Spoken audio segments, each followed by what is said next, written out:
that's happening in McLennan County, Greater Waco region. And part of that was being able to celebrate the project announcement for Bright Farms going into the Lorena area. We worked on that project with the city of... That's the high-rise cabbage farm, right? Yes. Right. Yes, sir. So that will be a $180 million investment. The first phase will be around 400,000 square feet, and it'll be on 200 acres on the east side of the interstate, the northbound side of 35. So Bright Farms is a national leader in the indoor farming industry, and so this will be a growing operation. They will have 4 phases that will come into the site and create, beginning with the first phase, 225 jobs that will probably grow over to over 1,000 once the operation hits full scale. So this is one of 4 regional hubs to be built by the company. We know that the others are in Illinois, Georgia, and then there will be one in the northeastern part of the U.S. So we'll be serving a very large region with leafy greens, is what they call them. And out of this facility, 150 million pounds of leafy greens will be produced annually. So How much? 150 million pounds. Wow. Yeah. So from a growing perspective, they grow 24/7, the lighting and the indoor farming facility. And so they can turn a crop in 6 weeks. So And where is the facility? it's Old Temple and I-35, that area. Where Old Lorena, Old Cooksey, Temple comes yeah. across, right in, Right around Cooksey Lane. Okay. So that's my May-June report for you. And that was a good mid-year meeting yesterday, luncheon, and to hear those new companies talk about, I mean, we take this area for granted. I mean, they were saying things that we always hoped to achieve, and they were acting like we're kind of achieving it, so. They were talking about the high-quality workforce. I mean, that's always good to hear. Yeah. Much effort we put into that. Absolutely. And, you know, how well the chamber worked and coordinated between the cities and the industrial sites and all those things. And so, anyhow, that was very good. Thank you. We captured that, Judge, and we'll be sharing their comments with the world. Okay. Through our marketing. Good. Always sounds better when it's coming from someone else. Does. Yeah, it does. It does. Affirmation. That's right. Okay. So I think y'all have to make a motion. Any questions on that? All right, is there a motion to approve that report for recording moved. purposes? Second. Have a motion, second, any other discussion? No other discussion, all in favor say aye. Aye. Opposed? Pass. That's for both M2A and M2B. Okay. All right, All right. what else you have for us? This a dog and pony show? This is the Dog and Pony Show. Yes, sir. All right. So we'll give you a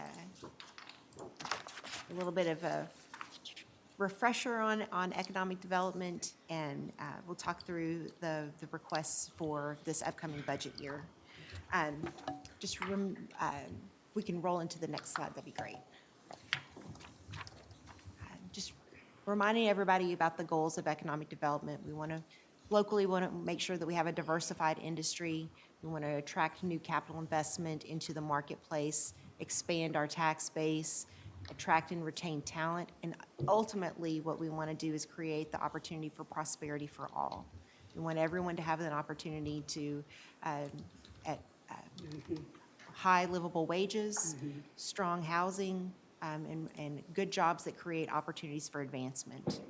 And that's really the focus of how our work is continuing to evolve. We've primarily been focused on the diversification of industry, attraction of capital into the area, and now we're really evolving into that attracting, retaining, and developing the workforce of the future as part of our economic development efforts. And we can roll into the next slide. Part of that is the Economic Development Corporation. You know, we go through this every year, but I think it's important just as a refresher for everyone, because it is a really unique program within the state of Texas. It is the only one that operates in this manner of partnership between the city and the county. But established in 1997 by Chapter 380 and 381 of the Texas Government Code. And it is a partnership between the City of Waco, McLennan County, and the Waco Industrial Foundation, where Judge Felton serves as the president of the corporation, but has a strong goal of expanding the tax base, diversifying the industries here, creating new jobs in the marketplace, and attracting private investment. We really want to continue to attract that private investment, because what that does is it relieves the tax pressure off of citizens in the home rates. We do have a regional focus with it, where we've supported projects not only within the city of Waco, but across McLennan County, and that's a really strong aspect of the program as well. So we can go into the next slide. So where are we now with the Economic Development Corporation? Both the city and the county fund that annually, each equally. We got a little out of whack with this last funding year, but the city of Waco is going to catch up for this coming funding year. The current fund balance is $17,219,234, with $12 million in project commitments. So that leaves with a little over $5.2 million in funds available to commit for new projects. When we started this out, it was $500,000 annually. And looking back at the history of this, the Industrial Foundation actually put in the first funds to get this started to seed the Economic Development Corporation, and then the city and the county both came on with their own budgetary involvement in the program. Currently, we've grown to $7.25 million with the last fiscal year in combined annual contributions, and we do compete with Type A and Type B sales tax communities. We've made adjustments to the program, increasing the base minimum wage requirement from $12 an hour to $15 an hour, and an overall average wage requirement of at least $17.50 an hour, plus health benefits and residency within McLennan County and the city of Waco. We run an economic impact analysis on every project that we do to ensure that we are providing a strong return on investment for the citizens of McLennan County. We strive for a 20% annual return on investment and a 5-year or faster payback to the citizens. So we want to make sure that those dollars are being used soundly, and that the community is getting a really strong return for that. As we roll into the next slide, we work in a very competitive environment, and there are sales tax cities across the state where they've allocated those cities have voted to allocate up to a half cent of the sales tax that they collect to go into an economic development fund. There are Type B and Type A corporations, and they have similar uses between them, but it's important to understand how we compete across the state. And you can see that the average annual revenue for comparison cities across Texas is $14.3 million that they're bringing in via that half-cent sales tax. And currently, we're at that $7.25 million range. So not at the, we're in, I'd say, the 50 percentile of the pack there. But you can see communities like Frisco, Round Rock, have very strong sales tax collections, and you can see how they compare when it comes to the amount of revenue that's going into their economic development corporations. So some of these cities are A and B? Yes, so basically they're allocating a quarter cent and a quarter cent. Okay. And so Type A corporations they're using that specifically for infrastructure-based projects. And Type B allows for the infrastructure plus more community-oriented things like ballparks. And so that's why Arlington does the ballpark at Arlington, and all the the projects that they've done with sports venues. They're able to, those generate a tremendous amount of sales tax into the community. They're able to bond out against future sales tax revenues coming in, and they allocate those to significant projects. That is a limitation that our Economic Development Corporation does not have that bonding capacity because there's not a dedicated revenue stream coming in. It's an annual allocation between both the municipality and the county out of general fund dollars. So there's not a guarantee every year that, if you got into a financial crisis and you needed to hold off on funding, which knock on wood, we never have to do, there would not be funds available to pay a bond, make a bond payment. So looking at the annual contributions on the next slide of how the Economic Development Corporation has grown, you can see that we were pretty stagnant from 2007 until 2016, and you saw a really strong commitment between the city and the county each to grow that number. Because think about it, if we were just at $2.5 million annually going into the fund, and you have communities like Amarillo that are putting $20 million or more into their fund annually, that just really sets us back in our ability to compete. And these projects that we're seeing that are coming across our door now are much larger than what we were seeing 10 years ago. And as a result, there's an expectation of a higher level of community participation that goes along with those two. And so if we're going to continue to compete in that arena, we have to have the funds available to do that. So with I talked about the strong return on investment. I think it's important to look at that. The Economic Development Corporation has supported 77 projects since 1997 and allocated $59 million in grants. That's leveraged over $1.21 billion in new private industrial capital investment into the community. And so are you getting a strong return on your investment? Right now, based off of that 26-year time frame, every $1 from WEDMEC that's been invested has yielded $20 in corporate investment. So if somebody told me, hey, give me $1 and I'll give you $20 in return, I'd take that all day long. Mm-hmm. Now, looking at the project commitments that we have and the investments associated with those landing, that ratio increases from 1 to 20 to $1 to 1 to 35. And that's really impactful. Those largest awards to date, you can see the projects that have been associated with those, and all of those have been really strong employers into our marketplace. And we've even done some creative things like the Mars Drive and Old Hewitt Drive, Old Hewitt Road reconstruction project through helping the city of Waco through that process, but not just to support the traffic that the school generates, but really focused on how we can be impactful to help the businesses in that area. The companies around Old Hewitt and Mars Drive are some of the most, generate some of the highest levels of property taxes in McLennan County. And if they can't get their product in and out and their employees in and out of their facilities, that is a detriment to us, because then they start wondering if this is the right place for them to be, and we never want them thinking about that.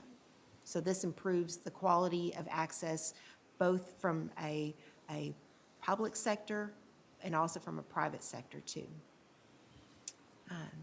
And what if the Economic Development Corporation hadn't made these investments and those companies hadn't come in to the community, it would be a 4 to 5 cent impact on the tax roll for the county rate on an annual basis.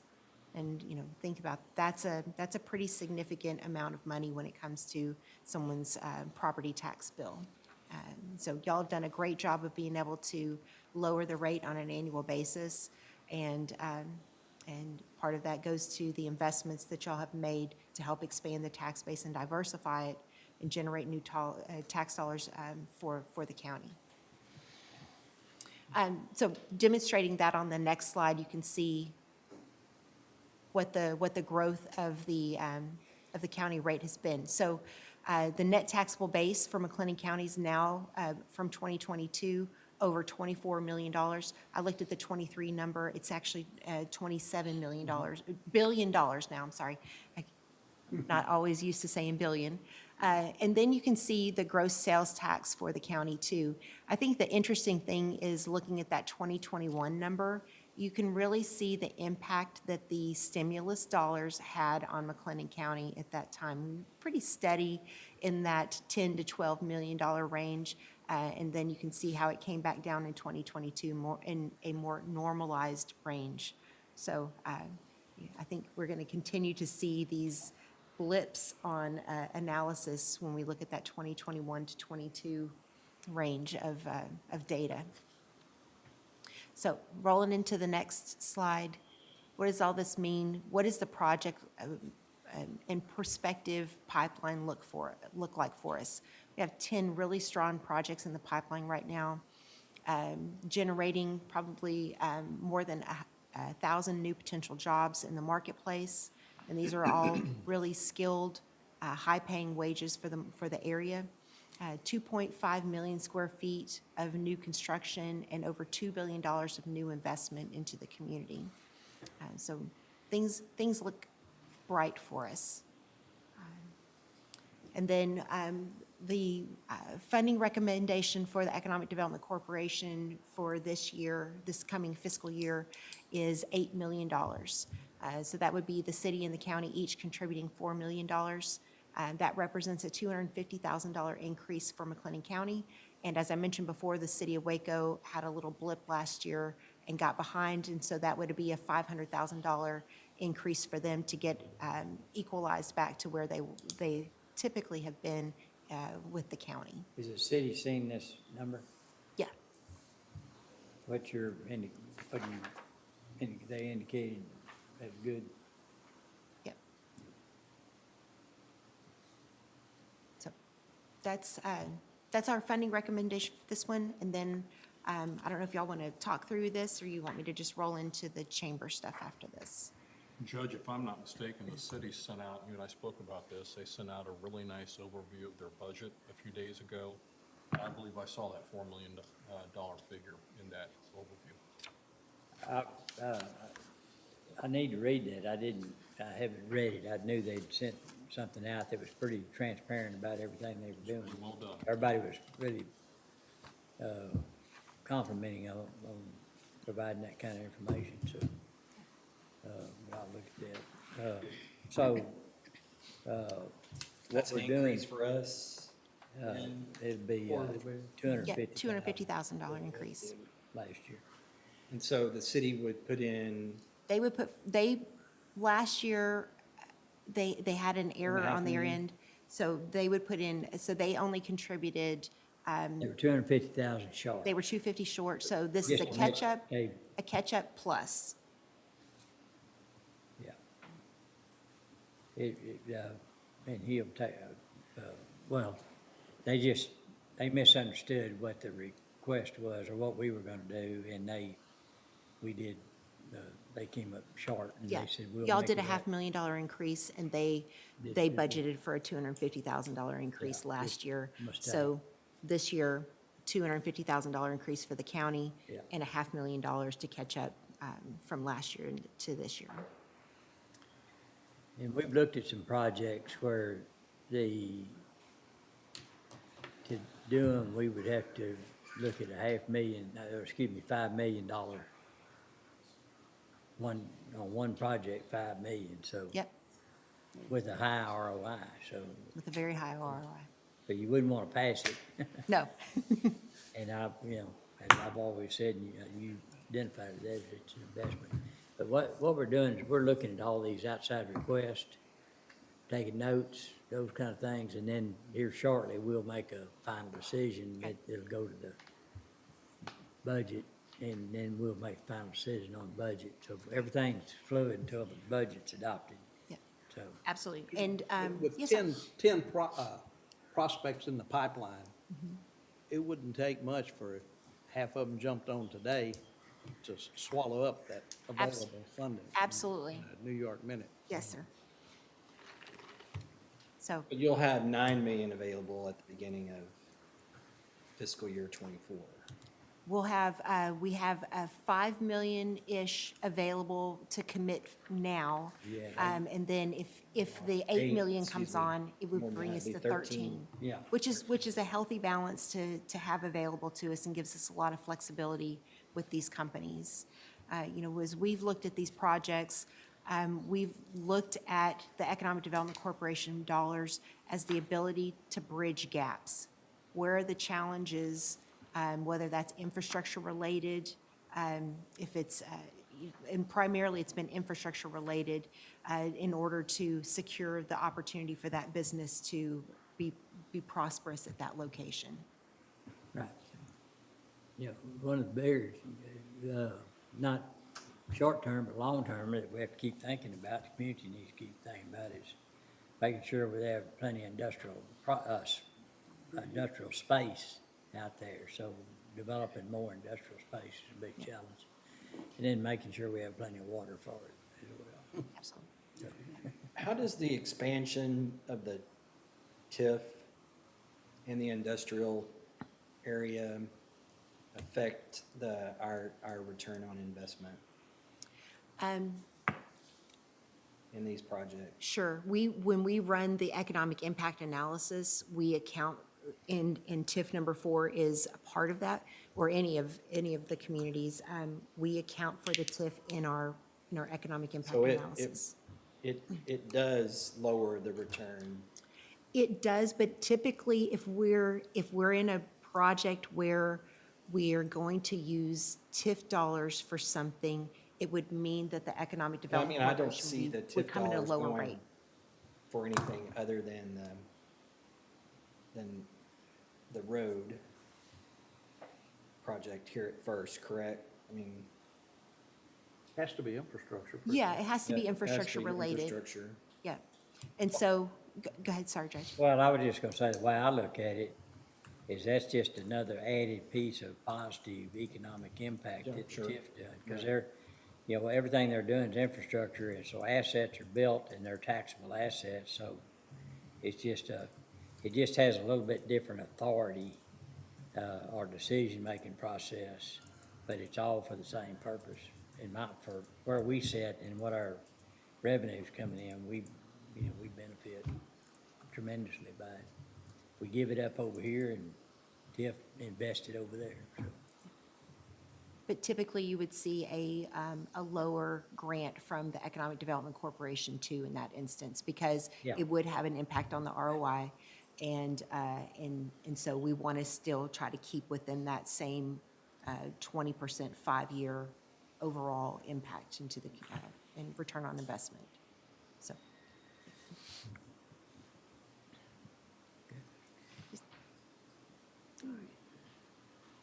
All right, so we, and Reagan has a full, she has this available and can share if y'all need to go back and take advantage of, you know, what all of, we talked about and what our requests are.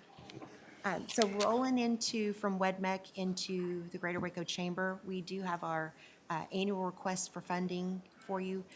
This year is a little bit different because we've put together an overall scope based off of the multiple contracts that we have with y'all related to our delivery of economic development services, the In Waco contract that we have with you for our digital talent attraction and regional awareness campaign, and then the recent business and education initiative that was put into place in April, and the continuation of funding there. So I thought we would just break down those three, talk through them, and then look at the overall request for the year. And I guess y'all would make the decision whether to fund that all as one or individualize like we do now with the 3 different contracts. So the next slide, looking into the chamber request, this is where we were at the same time fiscally for last year. The delivery of economic development services, including the business development piece, both domestically and internationally, our business retention and expansion program and the employer recognition program that we do as well. We do, every other year we switch. We do an industry appreciation one year, and then the next year we'll do a corporate appreciation where we're doing a CEO recognition program. We do a lot of marketing outside the area, research and analysis, both for our own internal purposes for better understanding the marketplace, but also we do a tremendous amount of research for consultants and their desires to learn more about the community. And even our local businesses reach out to us when they're trying to do market analysis as they're looking at customer base or opportunities for growth within the area. So we can provide a lot of information to them. We support our small businesses as well with assistance opportunities. A lot of programming that we're doing at the Chamber now is focused on education opportunities for small businesses and engaging in the world of entrepreneurship. So our fiscal request this year is $199,500, which is, I believe, where we were with the last contract year. And then rolling into the In Waco campaign. As a reminder, this is our digital marketing campaign, and you can go into the next slide. Just reminding everybody about that it's a national in scope digital talent recruitment campaign that we launched in 2021. From a, the goal of this is really about trying to create awareness of Waco as a great place, not only to live and play, but because we've become more of a destination community than we have been in the past, but also as a place to live and work. And that there are excellent job opportunities for people in this community, and that talent component has been focused on industrial technicians, engineers, and allied health professionals. And so we've done targeted, yes, sir.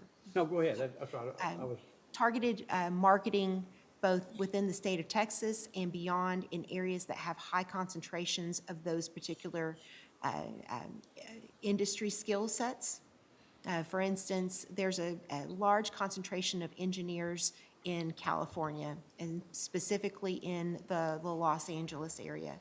And if you're sitting in traffic on the 105 for 4 hours, 3 hours trying to get home, and you're listening to your Spotify and you're hearing these advertisements for Waco, Texas, that say, this is an affordable place, that you would be home by now if you were lived in Waco, and you would have a great quality of life and be able to afford the things that you really want to do.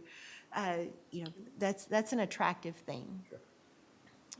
My question on the target audits is, have we been able to target? I know we discussed this before. Do we have any empirical data to show that somebody's come? So if you can roll into the next slide for me. Okay. It's a little bit harder to track We knew that it was component, hard. right? We discussed that. Because the way that it's set up is the system has pushes that information out. It brings people to the In Waco site. They can go to the job board and identify opportunities for employment, but it takes you to the employer's website when it does that. And at that point, we can't track them any longer. Right. So we really rely on the employers to be able to share that information with us. And we have had employers that have told us that they have received applicants through In Waco. Whether they've been able to hire them, that's a little bit harder to track, but we do know that people are getting to the employers through the website.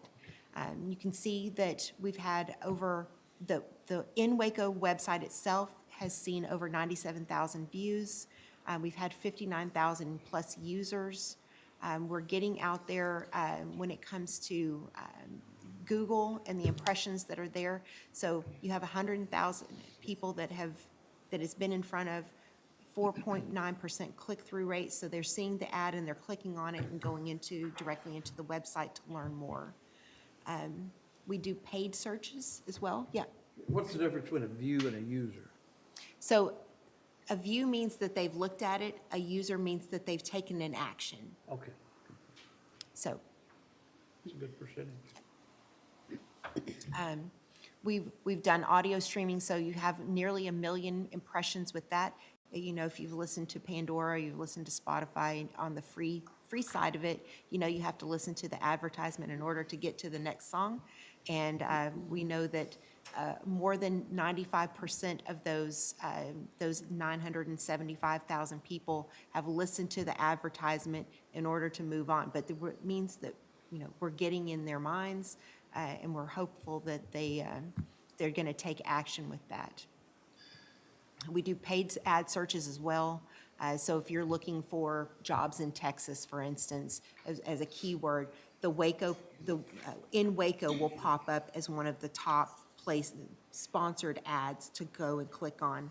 And so when that comes up, you know, it's been over in front of over 705,000 people, and 6.25% of those are clicking through to learn more about jobs in the Waco area.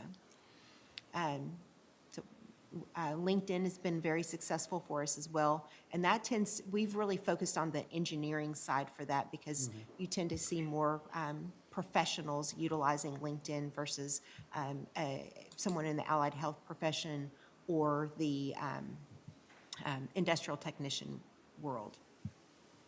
And then into the next slide, you can just see what some of that creative has looked like. So if you've been on Facebook, and people in McLennan County won't see this because it's targeted to be outside of the area, but we've utilized social media in a variety of different ways, and really tried to put that out there with strong messaging. There's a great radio ad or streaming ad that goes along with this too, just talking about the benefits of the community and how we desire them to be a part of the greater Waco area.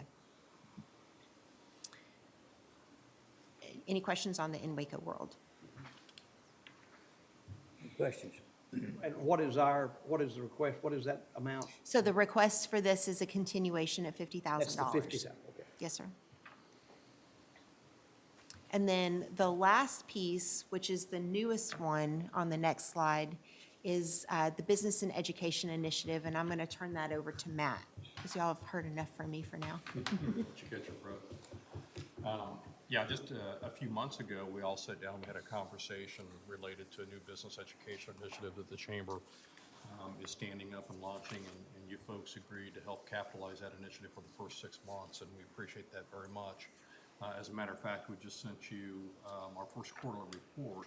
It went out the door yesterday, so Judge, you'll have that in your hands for distribution to your fellow commissioners. I will tell you, before I get into this too deeply, yesterday, Judge mentioned we had our luncheon yesterday, and it was incredibly validating in terms of this body of work that we're all doing collectively related to developing our workforce. We hear this on a continual basis, get feedback on a continual basis when we go out on our business retention expansion calls, which we do about 100 of those a year. And the whole issue of workforce and talent is typically at the top of the list, the top of the conversation points. And if it's not number one, it's number two, or it's number three. And we've all read a lot. We all know what's going on. It's not, this challenge is not, in terms of workforce and talent, is not unique to us. It's not unique to Texas. It's a really important issue, and it's a really important challenge for us, though. Yesterday at the luncheon, I had an opportunity to talk to the CEO of Knopf informally before the luncheon started.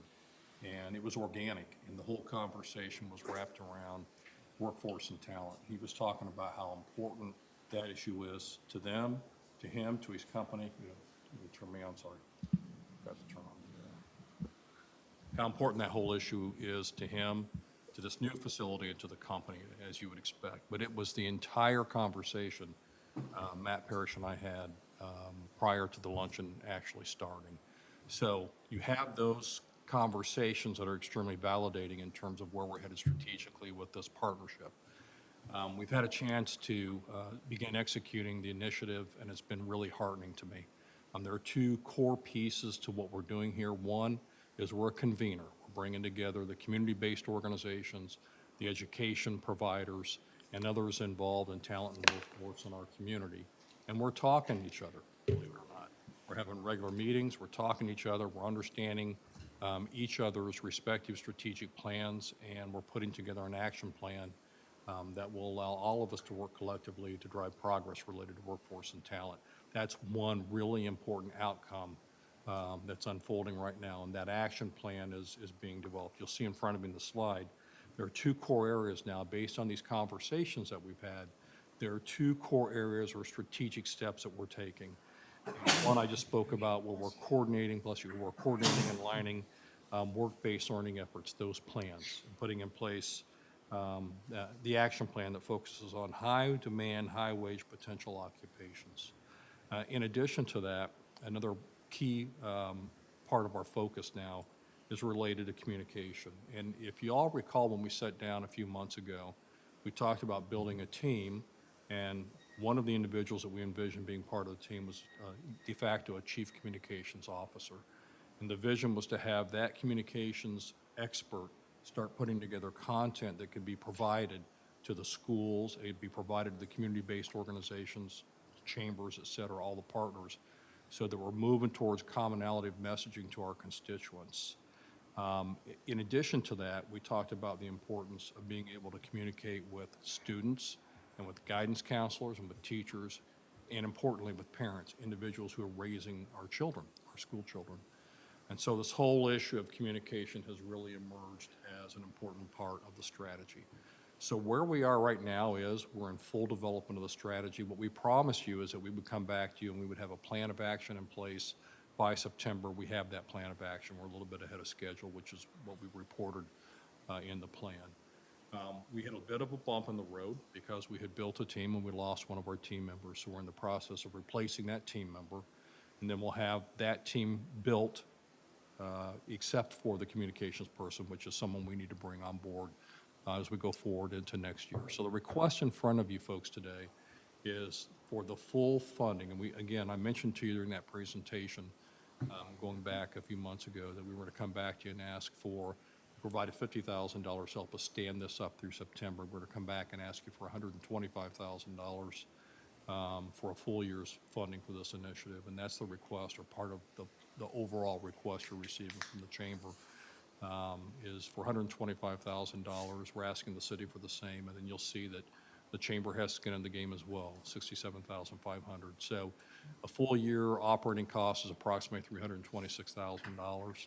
I can't overemphasize how important it is for us to be in this space and for us to put the business community sort of right in the heart and soul of this body of work, and to be in the space between business and education and connecting the education community with the business community. And our area industry managers are going to play a really important role in this whole work as we go forward.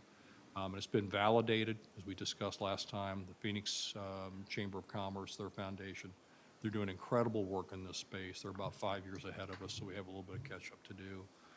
But again, I'm really heartened by the willingness of all of the players to come together. They're excited about the fact that the business community has said, we want to be with you, we want to help you, we want to be active partners. And it's very promising as we go forward into next year.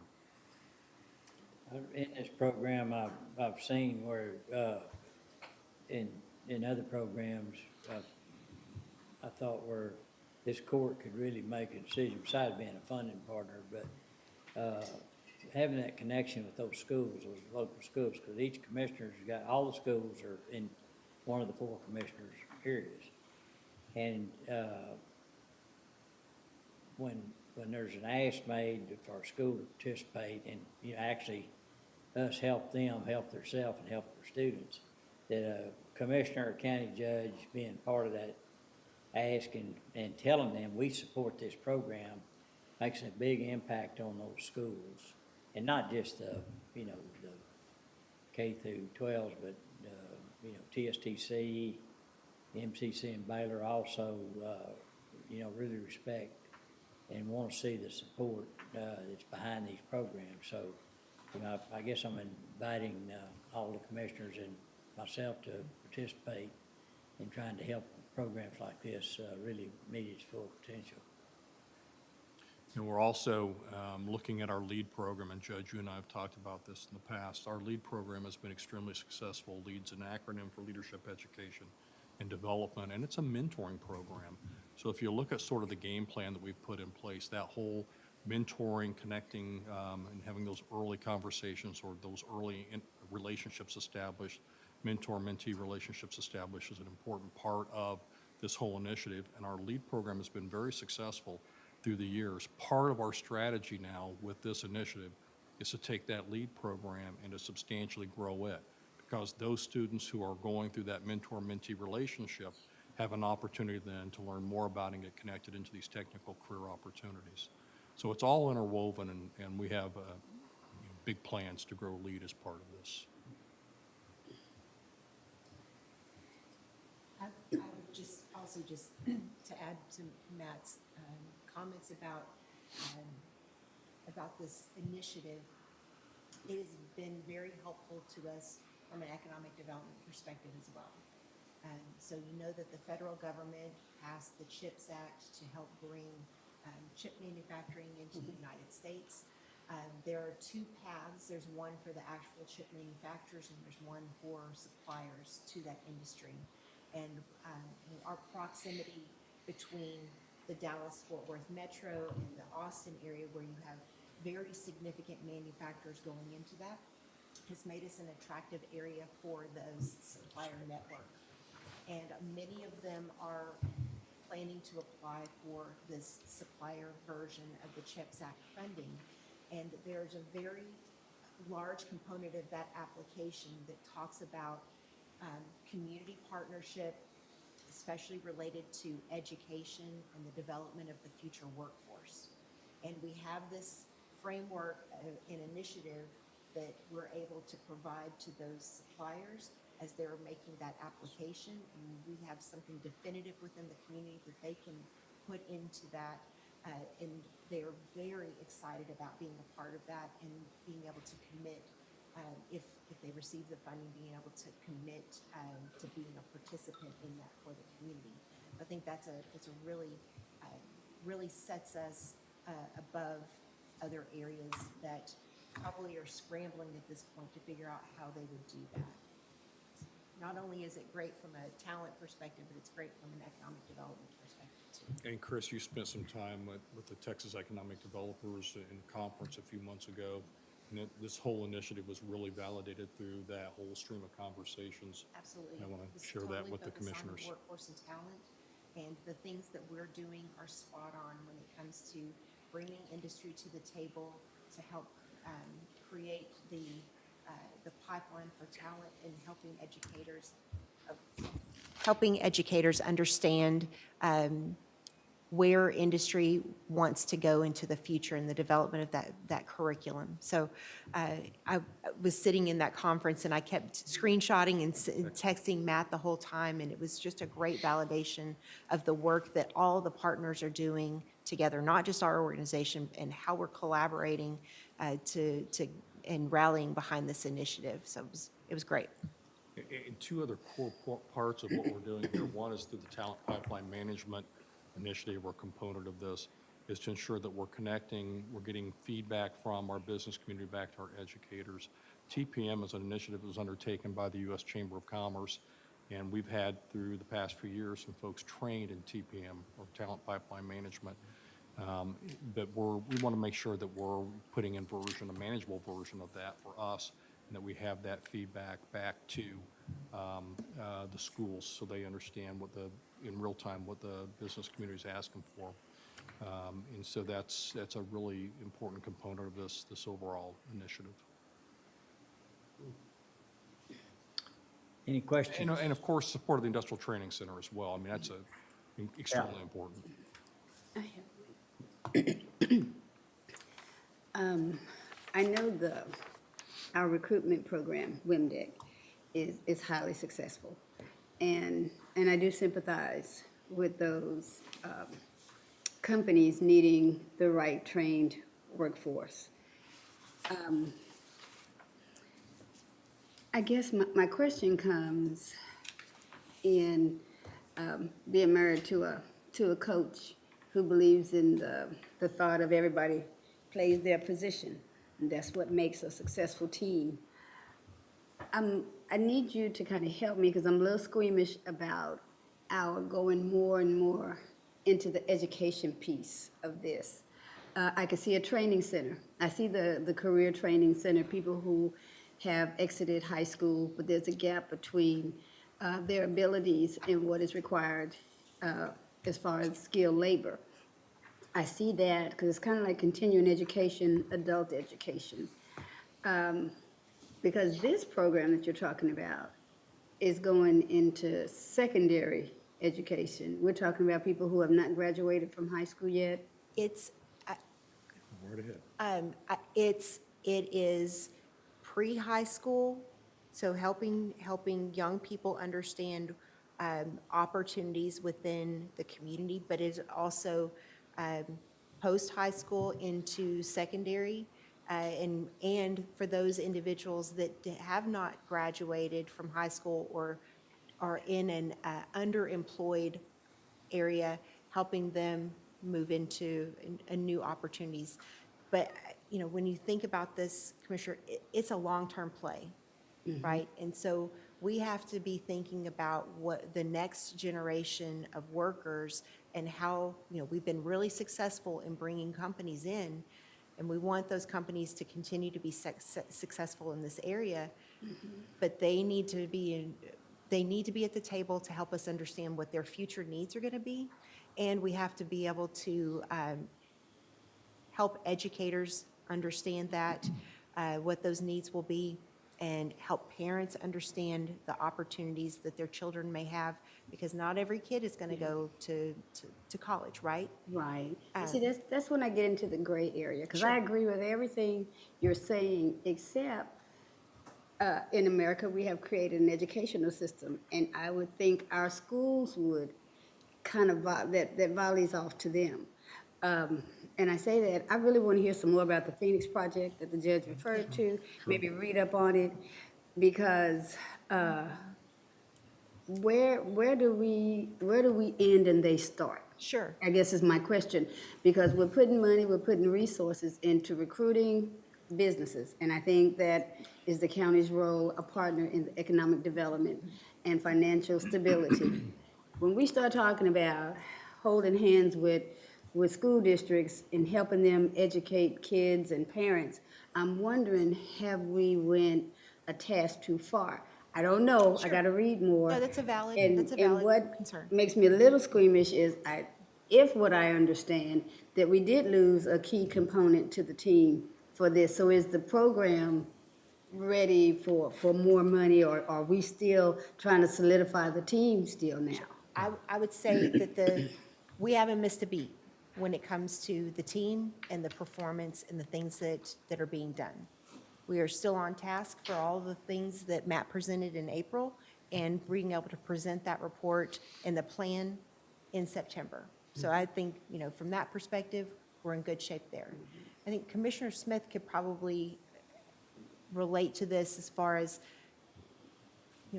where career counselors, where counselors lie within the school district and what their purpose is versus what the reality of what they do. And they don't get to spend the time talking to children, to students about opportunities for the future. And, being able to bring a business into the schools to showcase what they do and where do the career opportunities. So like if you were to bring Mars into the La Vega ISD and have someone there talk about the variety of different career paths that you could have there and opportunities for advancement, that's impactful. I can remember my own dad coming to school when I was in kindergarten. He was a lineman, bringing in his line gear and climbing a pole for young people to see. And I had a friend 10 years later tell me, I remember when your dad came and climbed the telephone pole. So those things make an impact in being able to show careers. And, for an 8th grader to have to make a career choice, a career path choice to go into high school without having ever seen or heard about what business opportunities are, that's a scary thing. I mean, I don't know, a 14-year-old's not making the greatest decisions without, and so that's part of the thing, is helping expose students and helping parents help their kids to make choices. But even on the parent side, you think about how many parents in some of our school districts are in low-wage opportunities. And if this initiative can help them see a path and get them involved in things that change the trajectory for themselves, that's a strong push for talent development in the community. And Commissioner. Yeah, when I we- just when we- need to read some more. Yeah. I understand I love the recruitment and retention of businesses. I love the economic development part of what we do. I think that's what we're supposed to be doing. I was a little squeamish on the training, but I understand it is necessary and the way it was created and then communicated. I said, okay, I'm a little squeamish about getting in the education business when there's such a large educational apparatus here. And so I just have to see how that works. Because I don't want to start funding and doing what they should be funding and doing. Right. They go hand in glove. If you look at attracting and retaining businesses, and you look at your workforce development, they're not mutually exclusive. And that was an important message that Mr. Parrish was sharing with me yesterday. So in order for us to continue to be successful, and we've been very successful as it relates to developing our economy, we also have to be thoughtful about our workforce. Because if we aren't able to provide an adequate number of workers or workers with the right skill sets, et cetera, then we're going to have a problem. No, I agree, I agree. And that's why we moved in this space. We're not getting Right. into the education world. What we're doing is we're stepping in to make sure that we're helping students and those who raise those students understand these other opportunities that are out here beyond just simply hearing go to college. Because when we first started this conversation going back a few years ago, we had an initial gathering and we had a lot of educators and we had guidance counselors in the room with us. And what they said to us was that parents, the folks who are raising our kids and our kids, that's the message that they're hearing. They're hearing go to college, go to college, go to college. Meanwhile, over here on the other side of that conversation, you have companies with really good economic opportunities where you can get certifications, where you can have apprenticeship training and so forth. These companies are not able to fill or meet their needs. And these are great opportunities for these young people.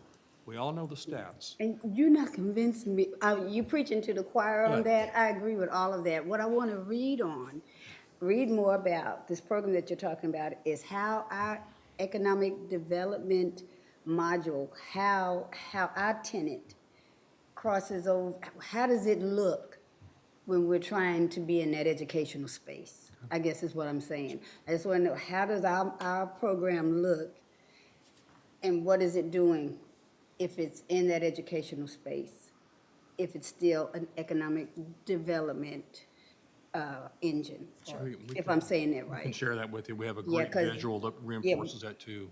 Because why and the need, you just preaching to the choir. I agree with all of that. I just want to know how would our program work in an educational space? Perfect. I think we've had to get into that discussion in schools and, I went to school. And I knew what I wanted to do, but, and I served on a little small school board 19 years, so I've been exposed a little bit. And then I've worked with Region 12 and others about whenever we were working with the legislature to get dual credit. And I had numerous superintendents tell me that we've got to change what we've been doing because we've missed the mark, and we still have our counselors talking to them about going to college when we knew that it wouldn't be but 20 to 30% of them end up going to college. And so it was college and almost nothing that it was kind of a dead end if you didn't go to college, and so there wasn't any preparation for that other opportunity.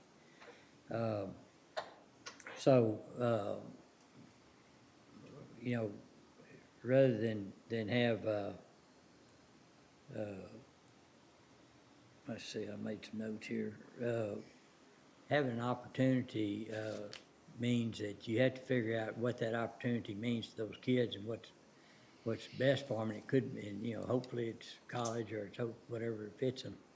But have a plan for them if it's not that. And so I don't see chambers or industry groups getting in and writing curriculum in schools. Nobody's getting that involved because schools know how to write curriculum. But to give them all the paths that are out there. But, you know, there's a lot of these young folks, and there's a family that I'm very close to that has three graduate young people. They're in their late 20s now that are making over $80,000 a year. They got their education at TSTC. They have no debt. They have no debt. So show me a college graduate that's making that much or more that doesn't have a big load of debt or their parents have a debt behind it. So I think we've got to be in that discussion with schools and superintendents. I mean, I think they want the best for their graduates, and they want an alumni base that can support it and come back and help schools out for other things. I think there's a big disconnect between reality and what those people in Austin who write a lot of rules and regs think all students should be doing. And for so many years, there was, and it's probably still there, prevalent in some fashion, the mindset that every student who comes through schools needs to go to college, and even past that, get a liberal arts education. The reality of it is, that's not where we are today. Our workforce is geared today to where we need people with technical skills, vocational skills, and somebody needs to be telling them about it because it's not coming from up the interstate. Counselors are overwhelmed with dealing with students that have problems way beyond school. They don't often get the opportunity to visit with students about career paths. So I think somebody, if it needs to be here, where else, needs to be out there leading the charge, or at least making or signaling to the students that, hey, there's a whole world out there beyond college.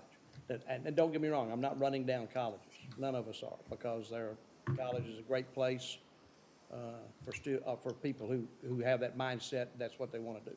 But there's wonderful opportunities for those that choose not to go that path.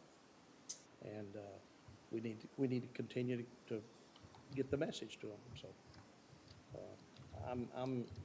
I'm intrigued with this right here.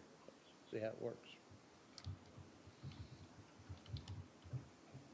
I do have one other question. In the listing, we also had a mention of funding for spaceport. Is that not It's part the of? next one. It's the next one. There you go. I'm sorry. Okay. That's all right. Yes, sir. So we started the McLennan County Spaceport Development Corporation in 2015. At the state of Texas has a program called the Spaceport Trust Fund. And it is specifically for companies that are engaged in the commercial space industry. And that fund is specifically for infrastructure support for those companies to expand within the state of Texas. The only eligible applicants for that are spaceport development corporations. And so when funding is available, and if our local commercial space employers are so inclined to apply and have a project, the Spaceport Development Corporation can apply to the state of Texas's Spaceport Trust Fund for dollars. The corporation itself can do other things too. It can even levy taxes if it wants to. But we use it not only as a mechanism for applying for state funding, but we use it as an opportunity to market the area for continued commercial space industry growth in the area. So not only SpaceX, but L3 is engaged in that in some ways. And so we think that there's an opportunity here for continued growth in there. So we try to leverage the dollars through that the county allocates on an annual basis, and we leverage that against dollars that the chamber puts to help grow the aviation and aerospace industry too. So we've been able to partner with, the corporation's been able to partner with the chamber in marketing through Spacecom. So we co-exhibit together through that. We co-exhibit through the MBAA. We allocate dollars for a representative from the corporation to attend the DC fly-in because we normally meet with members of the FAA. So that's an important area for us to be engaged in. And then we have a representative that is part of the governor's Aviation and Aerospace Advisory Board.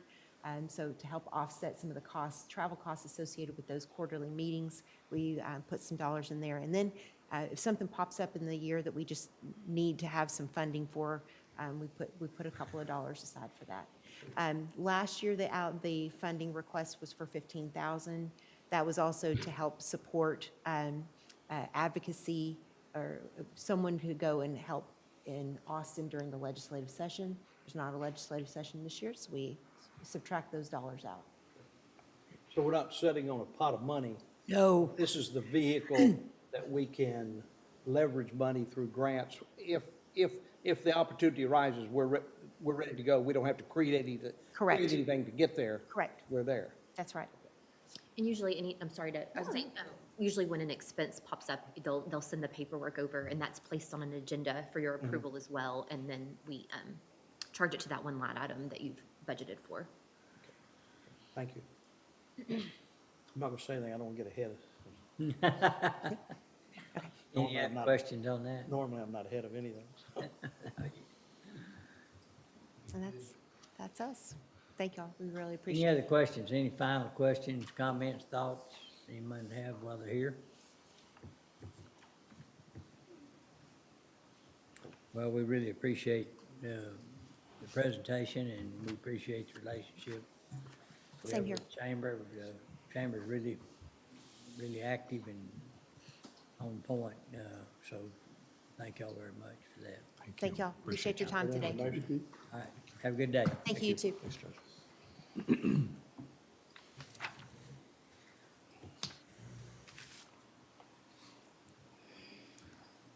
Okay, Okay. Francis, what do you have on deck for us? Next, we can kind of go a different direction and go over to our special revenue funds and go through those and the changes that are requested through those, if you're good with that, to move on to next, unless there's another topic you want to bring up.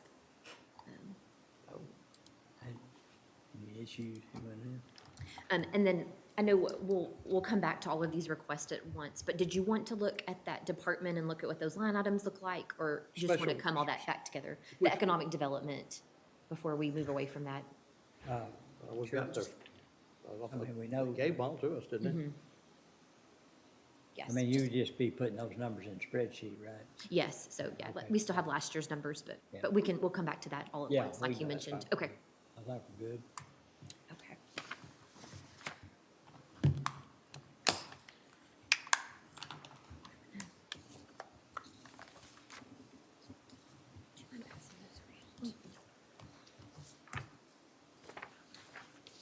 Just one, it was all the Yes, sir. same? Yes, Okay, sir. okay. Special revenue. So we have close to 30 funds that we call special revenue funds, and these are funds that you do adopt a budget for. There's a even longer list of grant funds and funds that you don't have budgetary power over, but these are the lists that we have to adopt budgets for the same way we do for the general fund. And so what Haley has pulled up, as well as what we passed out, this is just a summary of those and what they look like for this current year. So it just walks forward where we began fiscal year '23, and then the fund balance of each, what we're estimating the fund balance of each at the end of this year. So what are we moving over into next year, to begin fiscal year '24? So I thought maybe just to see those at a glance, just to see how much money is being funded through these special, yes, sir, that's the same. Same thing? Yes, sir. Okay. The number at the bottom is high because of the Economic Development Fund. So those are committed funds, that for bookkeeping purposes, we have placed here. So that is the majority of the balance. But I just wanted you to just kind of see the list there in the balances. So we'll walk through those funds. And this spreadsheet is titled Special Revenue Funds on the Budget Workshop Drive. And there is a tab for each fund.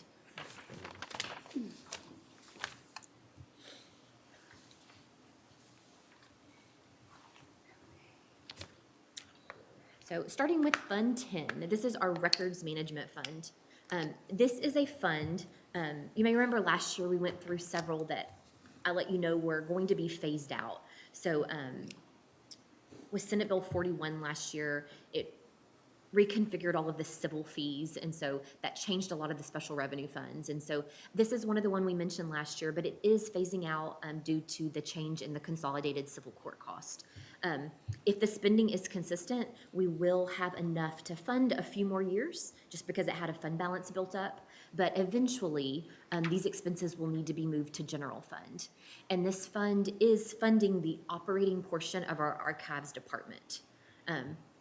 So the staff that are over there at the archives building, their personnel costs are in the general fund, but the operating have always been housed here. So just walking through those line items, the supplies line item has a slight increase, and that is due to just an increase in miscellaneous supplies. Primarily labels, to account for increased activity. And then there is an increase in furniture and equipment. A piece of that, scrolling down, did I save this? Okay. So furniture and equipment, this is a detail of what makes that up. So $9,000 is mostly for metal storage racks that they are needing to house their boxes. So I know y'all have all seen how that's set up over there. And then the remainder of that line item is a request for office furniture for the 4 new offices that our Maintenance of Buildings Department is building out over there in that building. And so I know TJ has talked to you about that and the work that he needs to do over there to create offices for that staff. And so you'll see there that all the office furniture that he has listed, I believe all the quotes were from Amazon, and that it's about $5,500, so.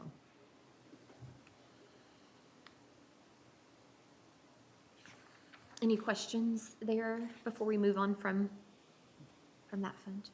I don't think so. But again, no other substantial changes there, and so, But that will eventually go away. Yes. That line item will go away, yes, and it'll be funded out of general revenue. yes. So as old cases are paid, as fees are paid on old cases, those old civil fees are still being collected. So we're collecting really like 2 different sets. And so there is some revenue trickling in, but then also the built-up fund balance will support it a few more years. So we'll keep y'all in the loop there. And then, let's see. So we ought to be in pretty good shape in that archives building, right? From the standpoint of dehumidification Space. and all those kind of things, or is that over in the, I guess that'd be building issues, but. And I know I would need, John, Mr. Carter or TJ to speak on Yeah. on the specifics there, but I'm under the impression that yes, that Okay. it is going well. All right. Fund 15 is the courthouse security fund. So we account for what's labeled security fees in this fund. They're cost of the court, they're collected on misdemeanor offenses. The money in this fund can only be used for security personnel, services, or items that are related to the buildings that house the operations of courts, so any of the courts. Currently, we have one of our courthouse security deputies cost is budgeted in this fund, and then also the operating cost of our courthouse security department. So this one, because personnel is budgeted here, as we go through these today, we know that the intent is eventually if you decide to give a COLA or any other changes to benefits, we'll come back and update this later on, but currently this is just the current salary. So other than that, no, there's been no other substantial changes to the budget requested for this fund. That's the security fund. Yes, sir, Fund 15. Okay, Fund 75 is our Economic Development Fund. And so this fund, we use it for bookkeeping purposes. When you look at our annual financial report, you'll see this is combined with general fund, and it's a committed portion of our general fund. But it holds the county's portion of the WIMDEC accounts. And so the revenue going in here is the transfer you make, that of course Chris spoke on earlier. We currently still have the transfer there as the current amount, the 3.75 million. She just asked for an increase up to 4 million, and you can let us know your thoughts on that later, and we'll adjust this if needed. We always budget the entire estimated fund balance, and so that just gives us the authority to spend up to the fund balance. You know, we never, like she said, you never know when some of these projects may come live, and you need to issue out some large checks, so. This is the expense side, but then on the balance sheet, it's the full, what's in the account, it's not paid out yet, so. Correct. So if you look at that, the very top section, you'll see there, like, we're estimating to begin this next year with a little over 16 million. Right. And then the transfer will come in, whatever that ends up being. And then we budget the entire fund balance. So if you spent every penny, you'd come to zero. We know that will not Okay. occur. So, for budgeting, you know, in fact, Commissioner Miller and I were talking about this yesterday, that, so to try to know where we are so we can put in or take out, that, would you go ahead and, for calculation purpose, go ahead and put the 4 million in there now? And then when we get back and we go through each one of these, are we gonna leave that there, or we need to cut back? Or we need to go find some money because we've overspent? And, you know, did it move us off our unassigned fund balance amount that we want? Or, you know, is it moving it away from at least a philosophical opinion about where we ought to be on our tax rate Yes, sir. and those kind of things, so. Is that how you're doing it, or? So right now, you know, when you go to the summary of the general fund, we have some like larger kind of below the line items that aren't embedded in the sheet yet. Okay. And one of the large numbers was the increase in outside entity request. Okay. So when you look at that bottom line, I didn't have the 250,000 because I didn't know about it until today. Yeah. But yes, we'll update that this afternoon, and so you'll see that in there. You'll see that bottom line, and then we can adjust those numbers to what you actually want to fund. Well, if we're gonna adjust that, then we need to go and adjust that, what was it, 50 to 125,000 that they asked for also? You wanna adjust that also, or not? So the other requests they had were consistent with the prior year. So I you could do thought- this different ways, I but thought one of them was that partial year. 50 to 125,000. yes, yeah. Yeah. I know we, 6 I say that, yes, that was I know that was the The- intent from the beginning. Full year. Pipeline management. Yeah. So yes, so that increase is in that large number that's on the face of the So the, summary. I'm sorry, I didn't mean to just make based that confusing. on today's, that number is like 1,144,000 or something like that. The total, The total for Increase the in outside request, yes, sir. entity increase. it'll, That, that fund 075, is that setting in a, I mean, is that money that's invested, do we have that setting in an interest earning, or is it just sitting somewhere? So it's in what we call pooled cash. Pooled cash? So most all funds are in pooled cash.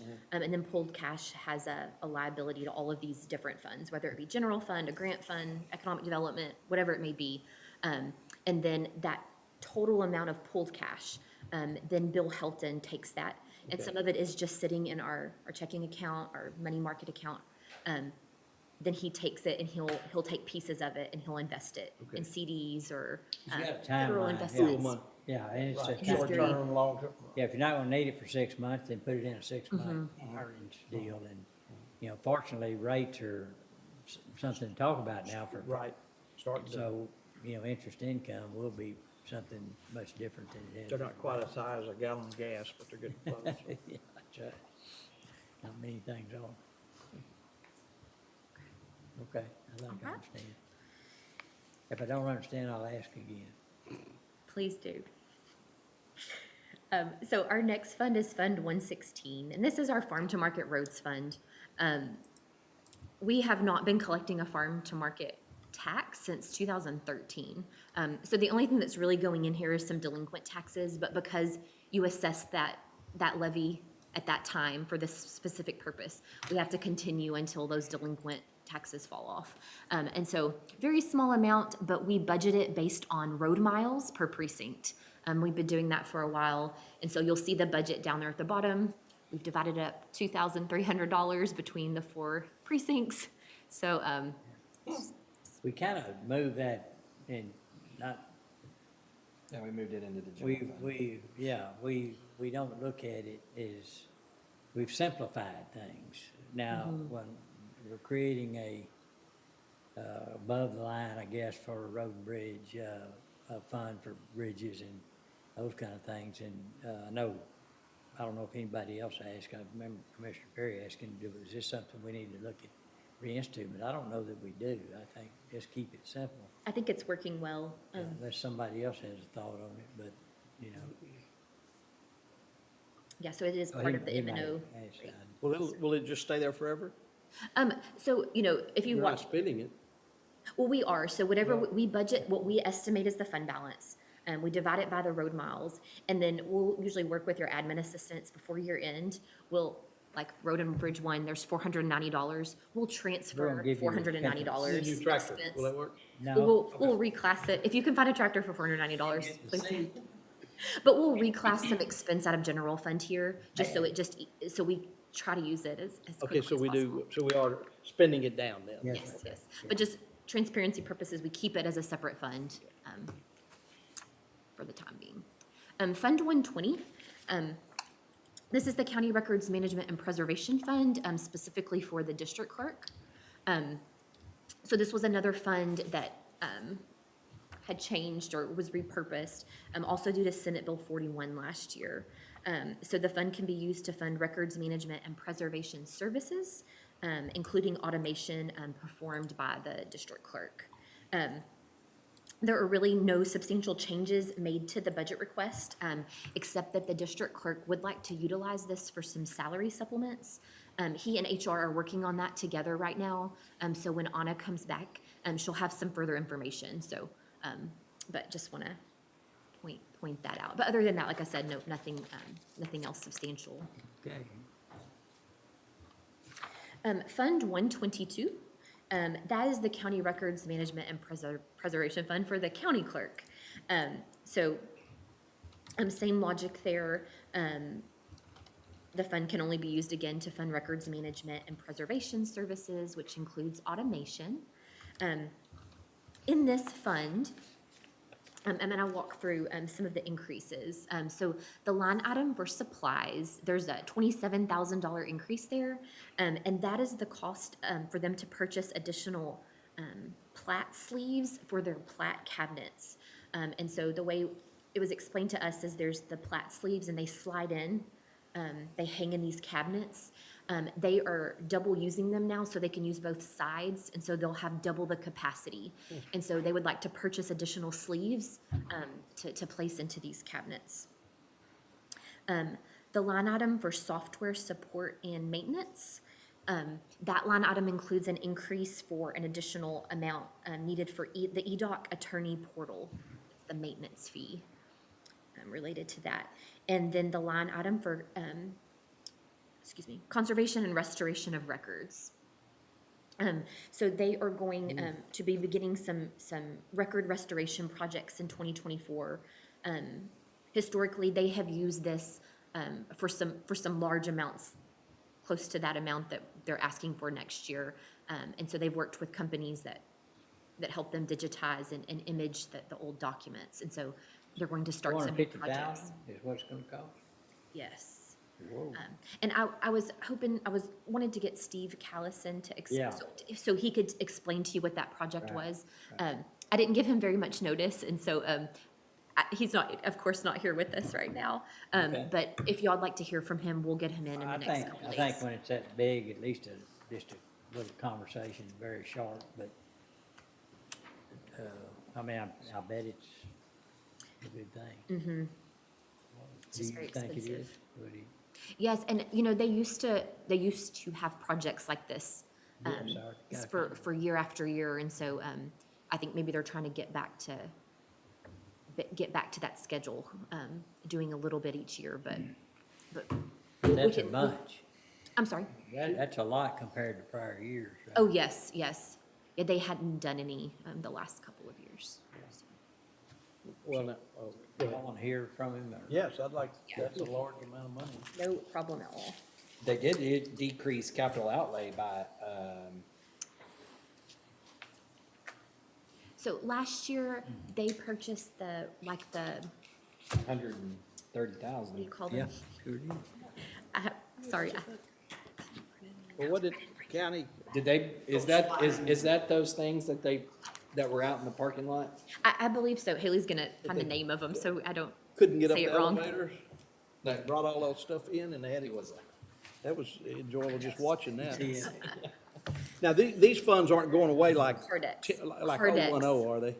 Say that These again. I'm sorry. funds weren't, they're still scheduled, the state didn't do away with these funds, did it? No, sir. These- No, sir. okay, Yes, yeah, these are there to stay. But they were Cardex file machines. So they purchased 2 of those. You approved 2 of those. Last year. That's those monsters that were out in the Yes. hallway. And so that's why that capital outlay dropped. That's those big ones that they had laying out there in the hall that Oh, those guys were trying to get them up the Oh, elevator, the okay. stairs. I was thinking, how, that'll never happen. okay. But they did, I guess. They got them up there. Well, we'll get a little more info. Like I said, I was hoping we could have him in today. I just wanted to note that they spent $127,000 on that, and they're not spending that this year, so that offsets Offset some a of little bit. Yeah. what- And then again, being a special revenue fund, it's the purpose of it here is to That's right. Good point. help with this purpose as well, so. Okay. Fund 125, this is the Court Record Preservation Fund. This is a fund that is being, or has been phased out. You'll see there, we're not estimating any revenues for this next year. Currently, we have a portion of a position in the district clerk's office, budgeted here. We can accommodate that portion of the position this year and then probably next year. And then we'll have to move that back into the general fund. There was also some operating costs that have been budgeted here historically, and this will probably be the last year that is able to accommodate that as well. So we'll make sure that that's pointed out to you when we meet back again next year at this Right. So time. what was the source of that money coming in? It was, I'm trying to, Where was it coming from? 125? it was a civil court cost, and so they pulled them all together, separated them different ways. Reallocated to another Yes, place? yes. Okay, I got you. Yes. Got you, yeah. And you'll just wait till the expenses eat this up and then close it out? Okay. And we may see a few dollars trickle in as revenue from old cases, but I doubt it will be anything substantial. Okay.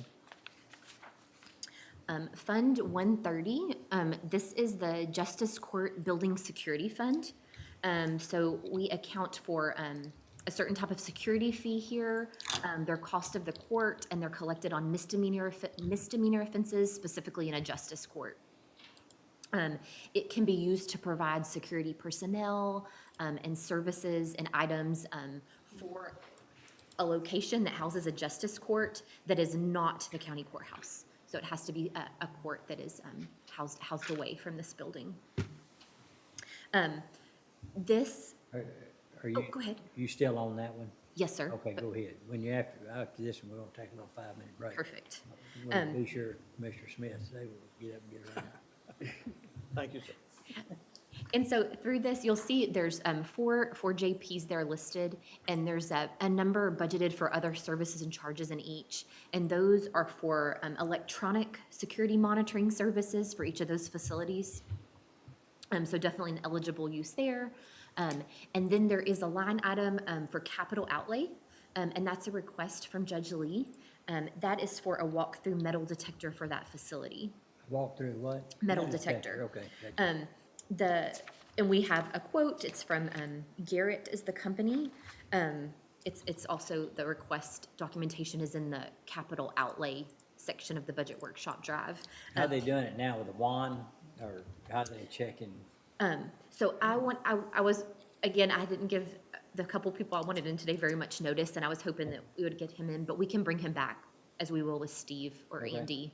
And he can give his firsthand account as to the need for that. But that is the one capital request here in this fund. Out of 130? 130, yes, sir. Okay. But like camera systems and things like that, all that could come out of any, as long as it's located outside of the court? Correct. And this fund, you'll see the contingency is, we have estimated for next year, it'll be about 51,000.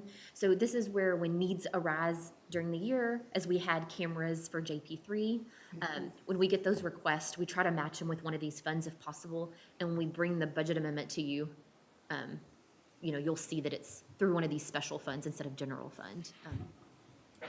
And so you could see there the amended budget, we've, done several budget adjustments through the year as items arise, so.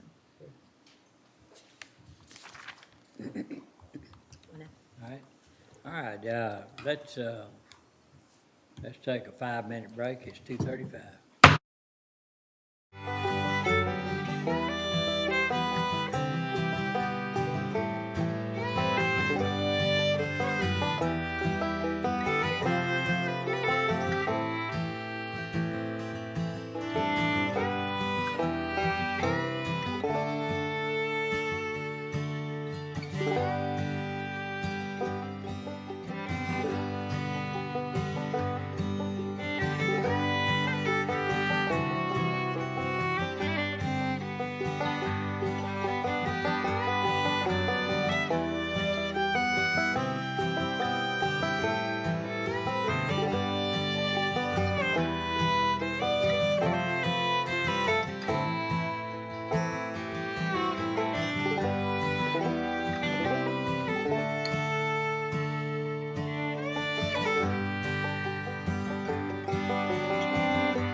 right, let's call court back into session. All right, So we just finished up with the Justice Court Building Security Fund. So now moving to Fund 140. This is the Justice Court Assistance and Technology Fund. So there's a fee that's called the Court Technology Fee. It's also placed on misdemeanor offenses in a justice court. And then it's to be used to finance and purchase, or finance the purchase and maintenance of technological enhancements for the justice court. And then the cost also of continuing education and training for the judges and clerks in regards to those technological enhancements. Currently, we have been using this fund to cover EDOC maintenance fees for annually. This fund had a balance built up in it, so we've been able to do that for some years now. But we're kind of to the point where the cost to put all those here again would exceed the fund balance.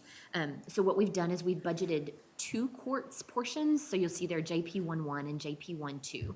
And so there's about $7,400 budgeted there. And we're estimating to collect close to that same amount of revenue. And so it's just gonna be in and out really each year, which is good because that means the fund's being used to its full capacity. And then to kind of play into that, on Fund 141, it's called the Justice Court Support Fund. So this is a new fund that was created by Senate Bill 41 last year. It is a portion of the consolidated civil fees, and it's to be used, the way it's worded is to defray the cost of services that are provided by a justice court.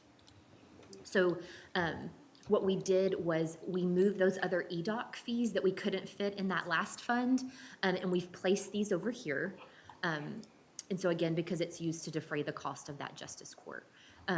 What we have also done, which last year was the first year we had it, and if you're in if you agree with this again, we took $15,000 worth of full-time employee salaries and we've budgeted that here. So that's just freeing up money in the general fund. And again, that's why it's here. You know, this one, it says it's to defray the cost. So to me, that says It that, qualifies, yeah.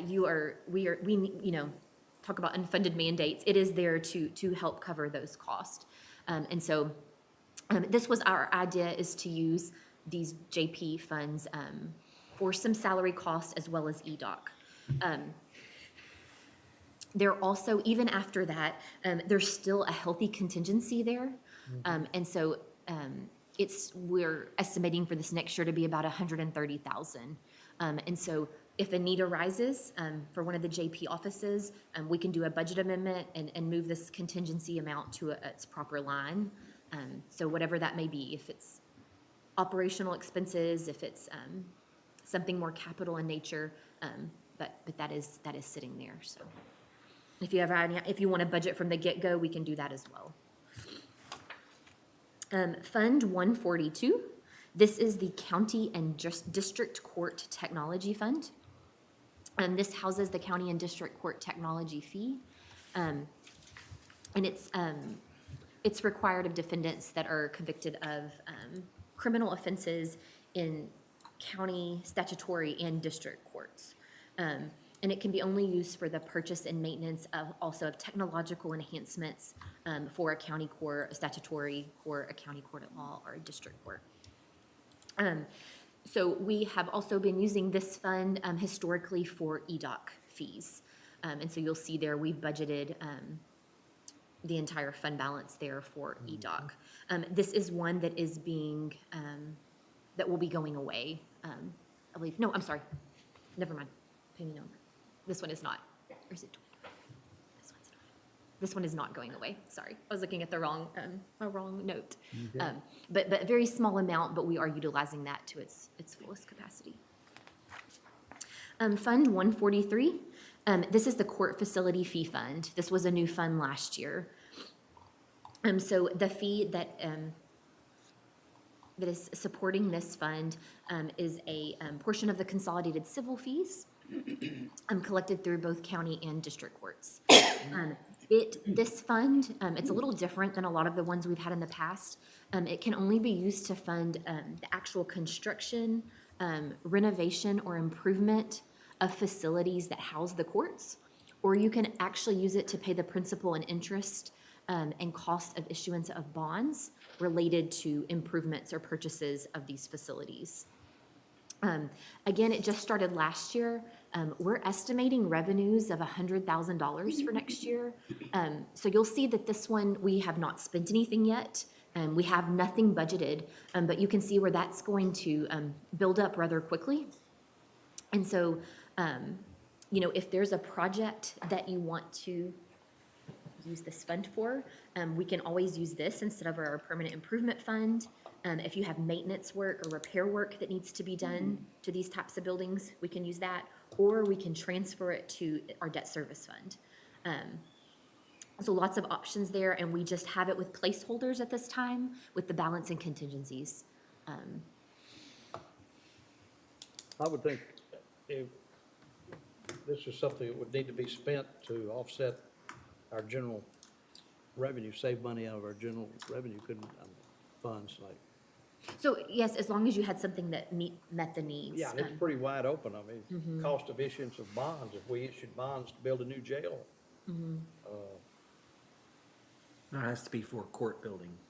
It has to be. Well, I meant the old jail into new courts, yeah, Yeah. excuse me. So it's because it Converted. says it, Yeah. Right, so Facilities I had that that same house thought, courts. why, you know, just kind of let it build up and then you could, if one of the, or if both of the JP. How much JP is in there? ones. If it came down to having to take money out of general revenue versus using this, would be better off using this? yes, so Rather that's- than pulling and money that's just- from general revenue. and that's just a decision, you know, that you all would make and But direct you would let us know at that time that that's a, Yes, that's a yes, possibility that we yes. could, okay. Yeah, we'll always try to search out, you know, when a request comes in, is there another source of funding? That doesn't pull from Rather general. than general fund. So we'll just leave that one as is, but, you know, any of these, we can do budget amendments at any time during the year, so. Fund 144, this is our District Court Records Technology Fund. This one is being phased out. You'll see there, we're just estimating a very, very small amount of revenue for next year. This one, there was one earlier similar, is housing a portion of a position in the district clerk's office. So this will be, this one's on paper. This will be the, I believe the last, yeah, this should be the last year that we're able to fund this portion of that salary here, and then next year you'll see it in general fund. What was the other one earlier that we're funding a portion of from, was that county clerk something? It's the district clerk. It's That was the other also a piece. district- It's the same position and it's broken up between those two Those funds. two funds. Yes, sir. Okay.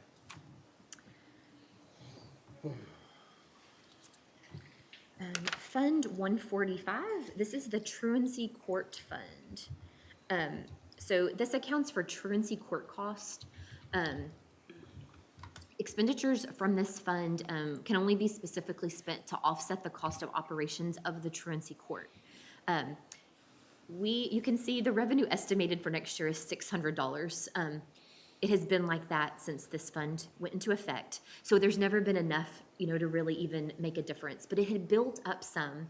And last year we had about $8,000 to work with. So we used that up and offset some of the salaries at JP5 because they were heavily hearing the truancy cases. So it was just a way we could use it up and alleviate the general fund a little bit. But again, we're back down to a very low fund balance. But there is close to, you know, close to $900. So if a small need arose, it is something we could look at using, but. Okay, and just while we're talking about that, and Dustin, if you can hear me, I would like to see how the distribution of truancy cases have been spread across, you know, who's doing them, and are we doing more or less in total than we were when Judge Villarreal was here?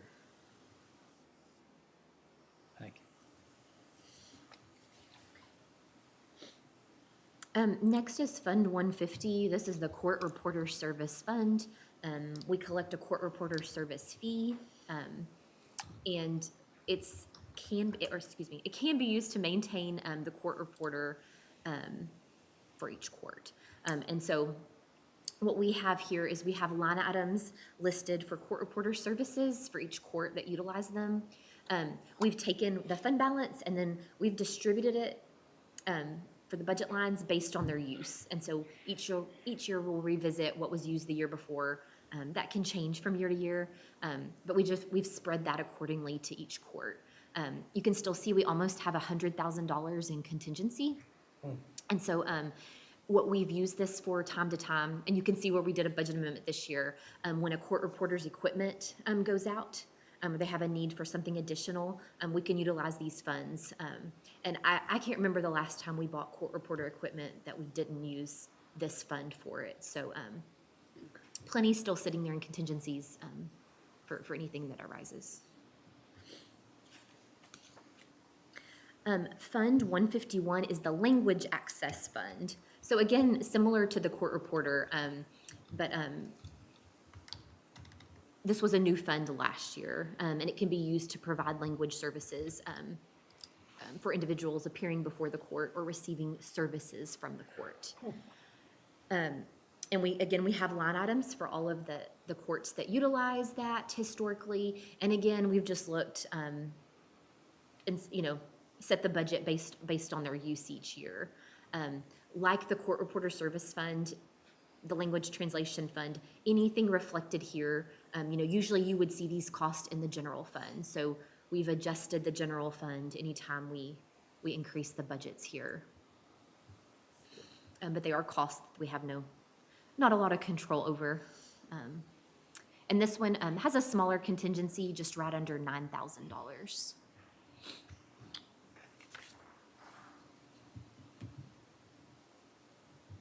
Okay. Next is the Dispute Resolution Fund. And I brought this one up yesterday and then didn't have all my information in front of me. But this fund, it does, the fees that go in it are statutory fees, and they're collected by district and county clerks. And they are for, they are for the purchase of mediation services. So we have our agreements with the Dispute Resolution Center. A portion of that agreement comes from the general fund. And so that, I think $63,000. So that request is staying the same for next year. The other piece comes from the special revenue fund. And so we've seen that revenues are probably going to hover around $90,000 for the current year and probably upcoming year. So the request is that we move the agreement to match the revenue that's coming into this fund.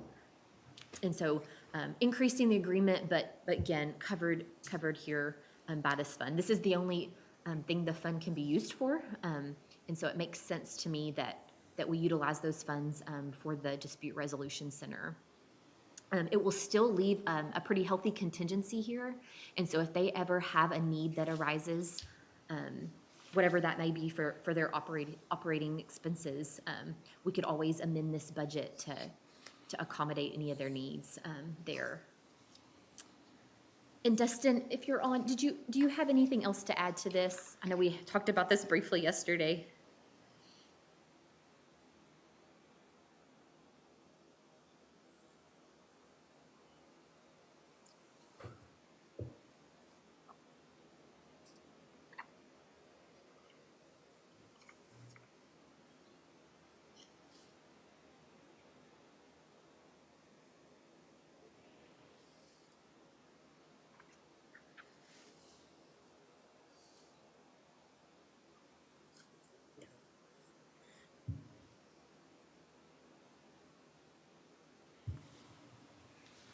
Thank you, Justin.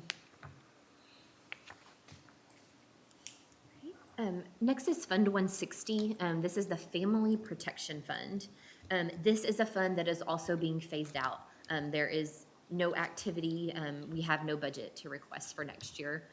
We had some small amounts, some small transactions this year, which is why we have it up here. But again, you will not see this one again after this year. Fund 162, this is the Child Abuse Prevention Fund. So it accounts for fees collected from defendants that are convicted of certain child sexual assault convictions. It can only be used to fund child abuse prevention programs in the county. And so what we used this one for this year was to fund the $10,000 agreement with the Child Advocacy Center. Okay. Excuse me. So as you heard yesterday, they had asked for an increase in their request. And so, whatever you decide on, whatever it may be, this is an appropriate place to take that funding from. If you look up a little, you'll see the revenues coming in are fairly low.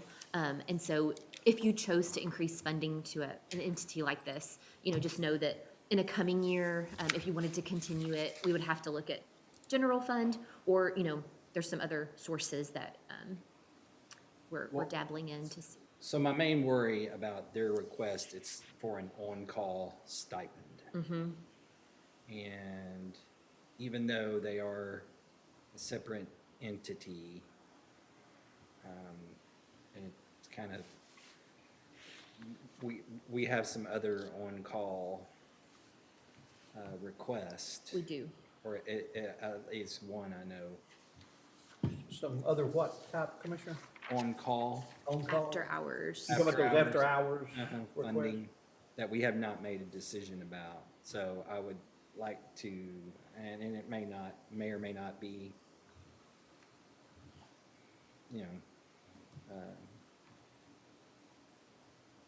pertinent to what, about that amount or anything like that, but,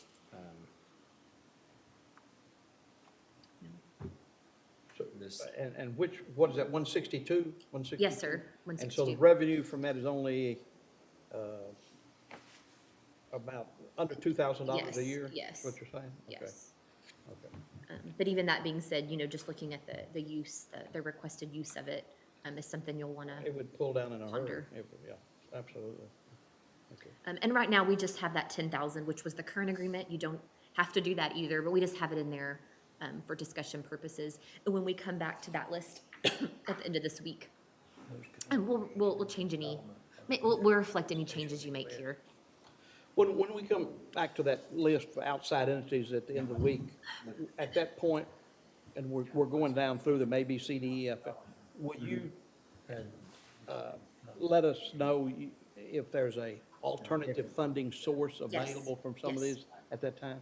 And there's some, there's several ideas that are floating around.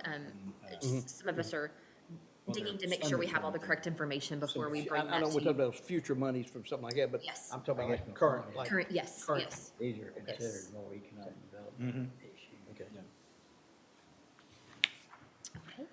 Okay. Next is Fund 163. This is the Children's Protective Services Fund. So this fund, also a bookkeeping fund, it's rolled into general fund for our financial reporting purpose. But this is funded by transfer from the general fund. You have consistently, I think for a few years now, 40,000 has been the transfer amount. And so that is used for the CPS board, and they spend it on clothing, gifts, and school items or other needs they may have.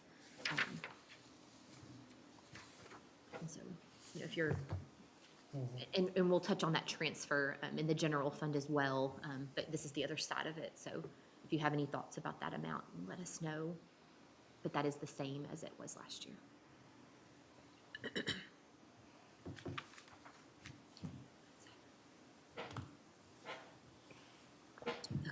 Fund 165. This is Drug and Alcohol Program Fund.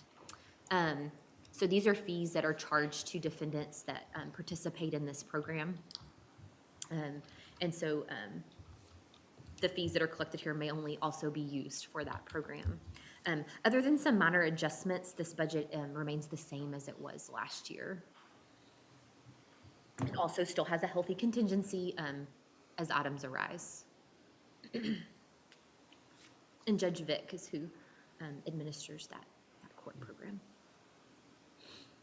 Fund 166 is the Veterans Treatment Court Program Fund.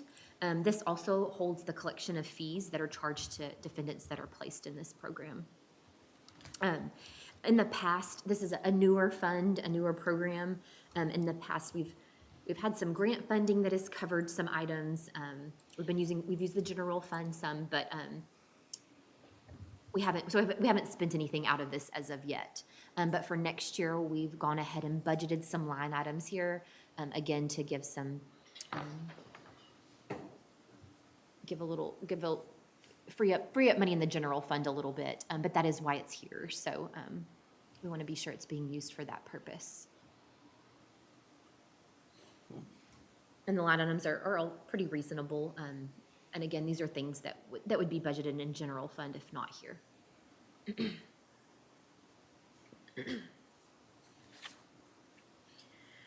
Fund 167. This is the Juvenile Delinquency Prevention Fund. There's a fee that's the Juvenile Delinquency Prevention and Graffiti Eradication Fee. So I know we bring this up every year. We've never really had a use that has come up for this, but it is here. We have about $1,200, so I think we spent some, didn't we give somebody some money to take maybe, scribbling off the wall? I can't remember. So And that I seems, thought we did. Yeah, yes, I you're thought right. that was just, I guess they quit writing on the wall. We Maybe didn't so, request. maybe so. But just one of those, we don't have anything to budget you here. know, if we ever had a problem down here, Yeah, I guess we could use that. Fees from defendants convicted of graffiti offenses. You can use it to repair damage, like they were saying, or you can provide education and intervention programs. now we're paying them to write on the wall. I know. Graffiti and mosquito eradication. Okay, go ahead. Fund 168 is the Local Truancy Prevention and Diversion Fund. This is collects the court cost on certain misdemeanor offenses. The interesting about this one, the expenditures can only be spent for the salary of a juvenile case manager. We do not have that position at McLennan County. A majority of counties do not. And so it's always been questioned why do we collect this and it's just sitting here? And I've always gotten the impression that at some point, I don't know why it hasn't happened yet, they're going to expand the use of this fund. But for now, this is continuing to build there, so. I guess you could hire one for 1 year and tell them they've got a 1-year contract at that It's amount, over. and that's it, it's gone. Fund 170 is the Law Library Fund. And so it was created for like the establishment and the maintenance of the law library, but then can also be used for legal reference materials for the courts as well. We have a portion of the county staff member that helps administer the law library, so part of her salary is budgeted here. So again, freeing up some funds in the general fund. And then the operating costs of the law library are housed here. And then below, you'll see a line item of reference materials for every single court. And so the changes that were made were due to trends we were seeing, because each court, they need different material. The judges like their material in different formats. And so this fund allows them to purchase all of that. And so again, it's one of those that the money we spend on legal reference materials is all able to be housed in this fund. The general fund is not having to pick up any of those expenses. And you'll see that it has a very, very healthy contingency.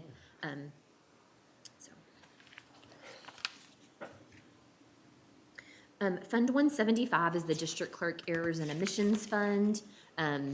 There's a small amount that's collected on cases, or if it's a filing fee rather, and it is just dedicated to expenditures related to lost claims by the District Clerk's office, very specifically.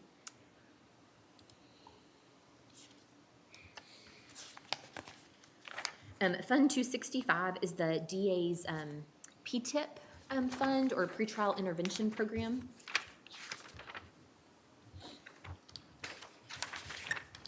This houses fees that are collected from defendants who are placed in the P-TIP program, and they can only be used to administer the program. Currently, we house not quite two, but almost two positions, and so they are being utilized for the PTIP program, so 100% of one position and 80% of another. And so you'll see those costs housed here. It also covers the operating cost of that program. And then Fund 267 is the Court-Initiated Guardianship Fund. So this fund collects what's called the Court-Initiated Guardianship Fee, and they are paid by the person against whom the fee for a probate original action or adverse action is charged. And the fund can only be used to supplement other funds used to pay the compensation of ad litem guardians, or to pay the compensation of an attorney ad litem, or local guardianship programs. We hadn't utilized this one in the past, and then last year, I took what we were budgeting in the general fund for guardianship services, which was in the county judge's department, and we moved that over here, just because it wasn't being utilized. And so you'll see there again that we're budgeting $120,000 again. So that's a substantial amount that's not being budgeted elsewhere. But the revenues are not that amount. So this ate down the fund balance for a couple years, but next year you'll see the fluctuation between the two funds. Some will be budgeted here, and a larger portion will be budgeted in the general fund.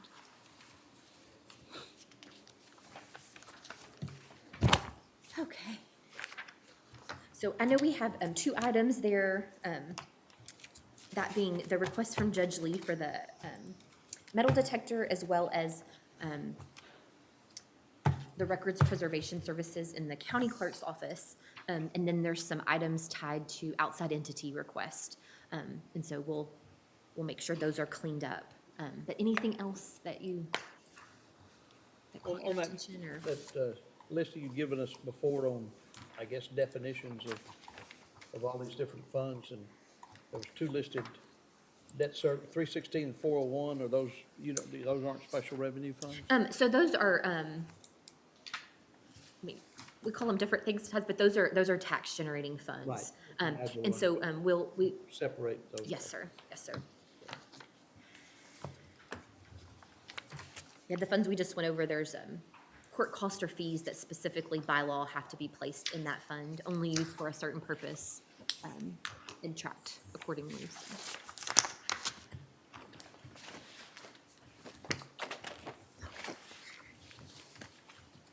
I guess it doesn't make any difference, I was just talking that on those outside requests, there's three of them that are more economic development tied, I guess. One would be the investment fund, and then Waco Sports Commission, because it generates benefit back to us, and Startup Waco.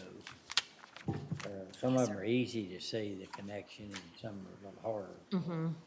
You know, the Sports Commission does bring hotel information and all, which we know we get 2% of that back in our venue project, and not counting sales tax.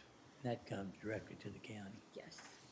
So I don't know, I mean, if just to categorize it economic development or not, I don't know.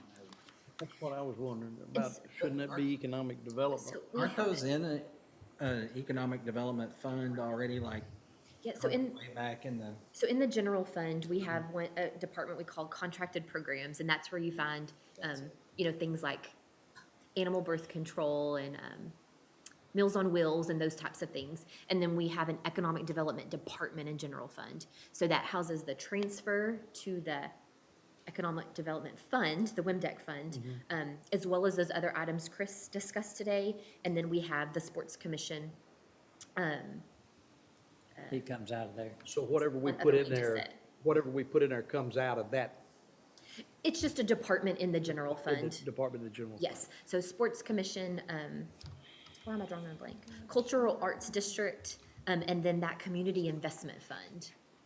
And so, like you said, at some point, we've determined that it leaned more towards economic development. And again, just for, you know, bookkeeping purposes, transparency purposes, we lump them here under economic development. That one is the only one that's tied to matching money from Waco, the city. Isn't that correct? Greater Waco? The transfer to Well, I know Windeck, the economic development part that Chris talked about today that we match, but the Greater Waco Sports Commission, isn't that right? Us and Waco, Yeah, I don't think it's equal. Isn't that the one that, yeah, I don't, I got it we've right always here. had, most years, I think there's been difference in what I the think we city of fund a Waco. little bit more? I know well, I don't see any contribution from the city of Waco on that. yeah, they do, Yeah. they do, but I can't remember how. 75, let's see. That 75, is. and then didn't they contribute something special for Yeah, there was something indirect, but, Iron Man, I think? yeah, they had a direct sponsor or something in Yeah, there, it's but. direct sponsorship. And Oh, we- in 21 and 22, we used ARPA money and gave them that 100,000. City of Waco gave them 75, City of Robinson gave them 5,000 for 180,000. 22 and 23 was 100,000 from the county, 75 from the City of Waco, 20,000 from Robinson, they stepped it up big, which was 195,000. Then this year, they're asking for 20 more thousand from us, 120,000, 100 from Waco, and they don't know about what Robinson's gonna do. So if they collect that as 220, and they're still gonna try to see what Robinson can do. But there is something, Commissioner Smith, that I can't recall what it was that the City of Waco did. They did something. Convention Tourism Bureau did something, or, Yeah. but I'm not sure why it wasn't totally equal. The other one, the WebMac funding, that was just a mistake. Right. That was made, and they're correcting that, so. So anyhow, that's the story on Sports Commission. You know, if you got a minute, just talk about it. I am concerned they don't have enough staff. They're When they fighting take well. on more, they're stretched, when they take on more, who's trying to organize events, it takes, just to organize the volunteers is just a tremendous deal, because I know what the Heart Texas Fair does on that, and they've got anywhere from 400 to 600 volunteers. They've had, how many, 70 years of practice doing it, and Yeah, Sports that helps. Commission is starting from the ground up and Yeah. really trying to build. Yeah, yeah. I think Mike is very experienced. And I think this new board member, adding that person that Grant Taft's son-in-law that ran San Antonio, Yeah, that's great. So many of the is a big deal. projects that they take on, not only is he spending the time Monday through Friday, but then that particular project generally is a Saturday, Sunday project. Yeah, So almost the always. hours Yeah. are way long for that. Well, the three, and we can talk about it more later, but just to, my opinion is the three that have some benefit back to Waco directly. I mean, there's a lot of, all of them have benefit back, but those three are more economic benefit would be, McLennan County Investment Fund, Waco Sports Commission, and Startup Waco. It's easier, I can relate it back. And I agree, what we have up, we don't have Startup Waco there just because they weren't in our budget last year. Right, But it's in that increase amount that we have, so if you decided something, we would move it, this would definitely be the department it would be placed in. So the question I have for Startup Waco is, we're the only one that they're asking this of? Let's see, no, they had other funding. I don't have it right here, I can get it. Their presentation. Yeah, I don't remember from their presentation who, I know that the 50,000 they were asking for was that, just to fund that, Position. yes. One um, initiative. And it showed like that was the entire cost of the program. It's a So I position. didn't see any other Position? funding listed.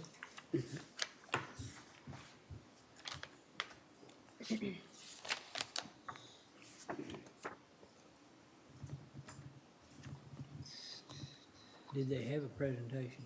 I mean, other than verbal? Um, Did they have a handout?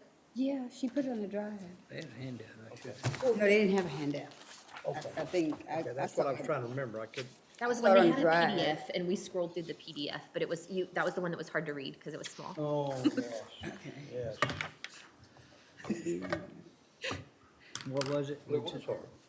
Um, I can't remember.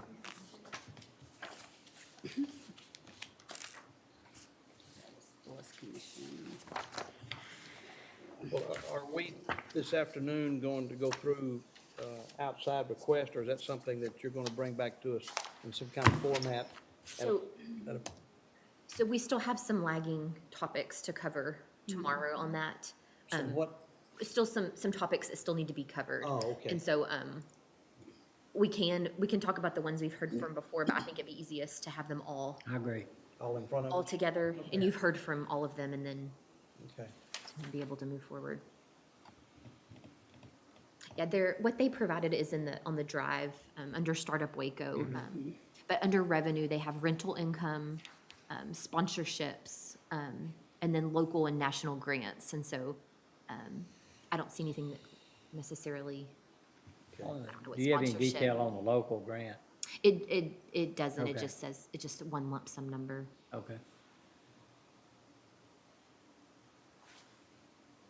Well, this one that I printed off that you gave, that was on the drive, it's, of course, is this all of them now? Yes, it should be. It should be. I don't see And we'll update it, Trying to see startup. after Chris's discussion today too. All right, startup's not on here, I don't guess. That was one that was added at the end, and so you may have one of the I may have- older versions. Okay, okay. But if I go there now, it's on there. Yes, sir. It'll be current, okay. Yes, sir.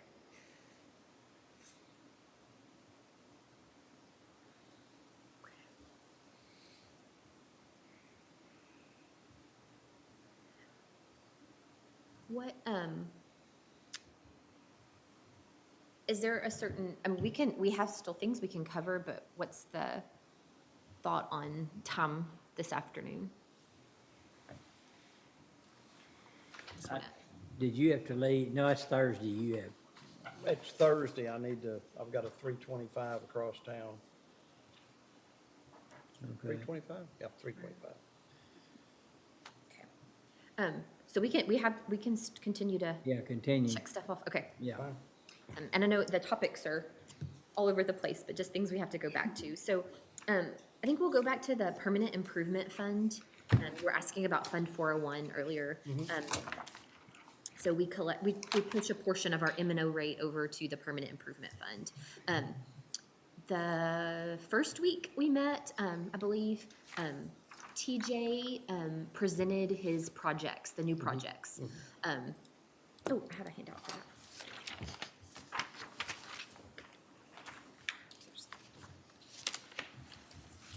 And we'll pass this around, if you'll take, there's two. So Haley's passing this out as well, if it's easier to see.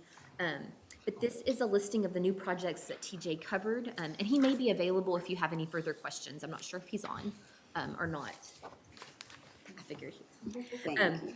Since you last spoke to him, there were adjustments made to the JP5 building addition, and there was also an adjustment made to the amount for the ADA renovations at the Records Building. So these projects all meet the definition of permanent improvement, and it's a total of 1.4 million, a little over 1.4 million. So we just wanted to see if, when he presented that day, we didn't see a whole lot of holdback on any of them, but just want to see if you're good with us continuing to place these in the proposed budget. Okay.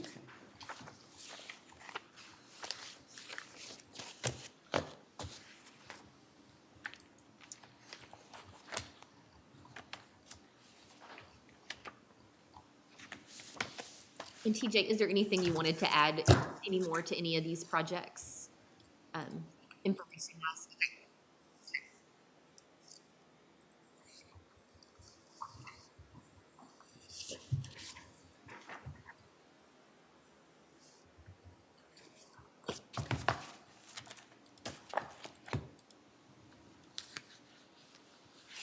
And that's what this is right here? Yes, sir. That's- Yes, okay. sir. And So, so that total, if you then look at your first page that was handed out, so this is what that fund would look like with those in there. So you'll see at the top, we're estimating to start the year with right over 4 million. If we keep that same amount of tax revenue going in, right at 1 million, adding 1 million, and then, budgeting for those projects as well as ongoing projects, and then budgeting a contingency that eats into that amount. We did this year, when we set this up, we went ahead and budgeted the whole remaining fund balance in contingency. It just allows you to have the opportunity to spend that if needed. And of course, anytime that was spent, that would come to you for approval and for a budget amendment. So we budget for it, but still needs court approval to move it to the appropriate line. okay. So our estimated fund balance would be $5,151,284. Expenditures that we know of, if this is approved, $1,416,800, which then would move the $3,094,448 to contingency, which would allow it to be spent, needed during the next fiscal year. Yes, you're saying. yes. And then there's a handful of projects that say the ongoing carry forward projects. So those are projects that were already budgeted for this year, and they're ones that we budget for every year, or just things that are carrying forward because they were not completed. So you had already approved those at a prior year. We just need to carry them forward. I don't have any problem Okay. with, that's, I'm speaking personally, Let me, TJ's recommendation. We just want to make sure that, when we put this in the proposed budget, that, and you can make adjustments to it, of course, before we adopt, but just want to come back to it. Okay? And then, since TJ's with us, sorry, TJ, I want to go back to his department in the general fund. And he went through this again, that same day we covered all the new projects as well. His department is Department 0110.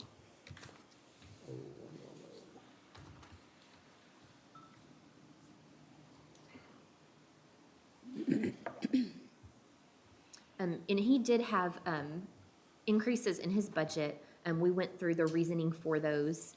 And this would be his operating budget. I'm not talking about personnel, if there was any personnel discussion.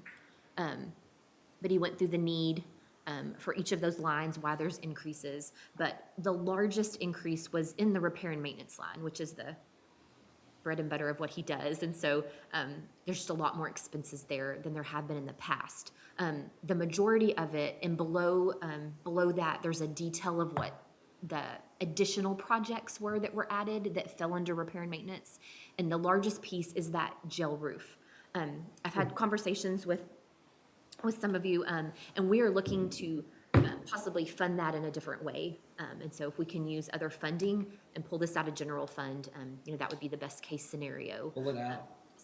So we just had it there, of course, to keep the discussion going and make sure that doesn't fall through the cracks. But, Yes. there's grant funding, there's, bonds that we have. And so anyway, we're going to continue. Destin and I have been having conversations about that, and just looking to move that elsewhere. So, If we could move it, I'm certainly, I agree with the Commissioner. Okay. Let's move it if we can. But I don't have a problem with his budget that Okay. he requested. if Okay. That's what you're asking. What is the current budget and projected end of year spent of the budget, of this year budget for so maintenance bill? his total revised budget right now is that second column, the 3.475, and then we're projecting he'll spend right at 3.4. So he's very, Very close. Very, very And close. again, that's a projection. So very likely could come even closer to it than that. And then if you take out the 1.5 million, Yes, sir. it would be 3.895. And so, no. Yes, sir. Excuse me. So we'll go ahead and pull that out and then, Wake up, everybody. Somebody grabbed something they didn't need Well, to. she pulled it out of put it there. back in, put it back Called in. the vacuum. It's a vacuum. That was a shocker. And then we'll leave that on this, Excuse me. kind of sidebar list that we are gonna continue to focus on it and make sure that we exhaust all possibilities there. And so while, like I said, while TJ's here, if there's any other questions.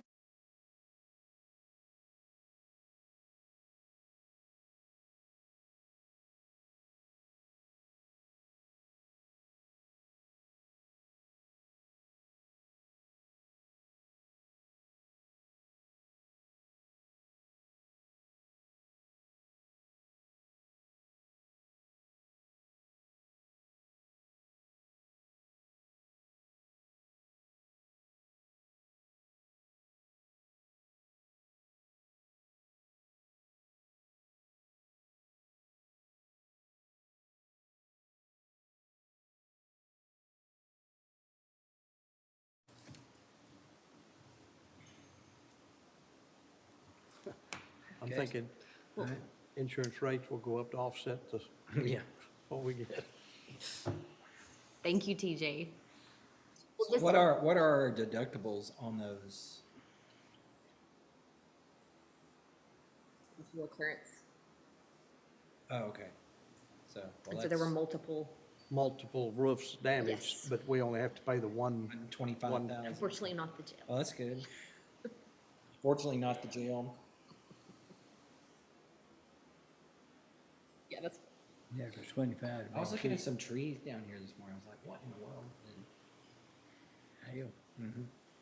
Okay, Well, so just to allow us to check this one off, green, put the green light, put the green shade on that department.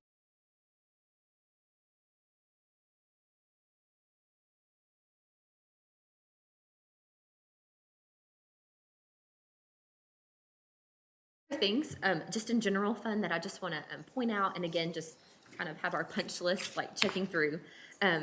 In Department 3620, Road and Bridge 2, we have amended that to reflect the position change that was approved yesterday in court. And so that's reflected there. Again, it just lowers it some, but we just don't like to change anything until, we just like to make sure that you're aware of what we've adjusted along the way. What fund is this under? I'm sorry, this isn't general fund, but it's Department 3620. Thank you. So, just letting you know that we have adjusted that.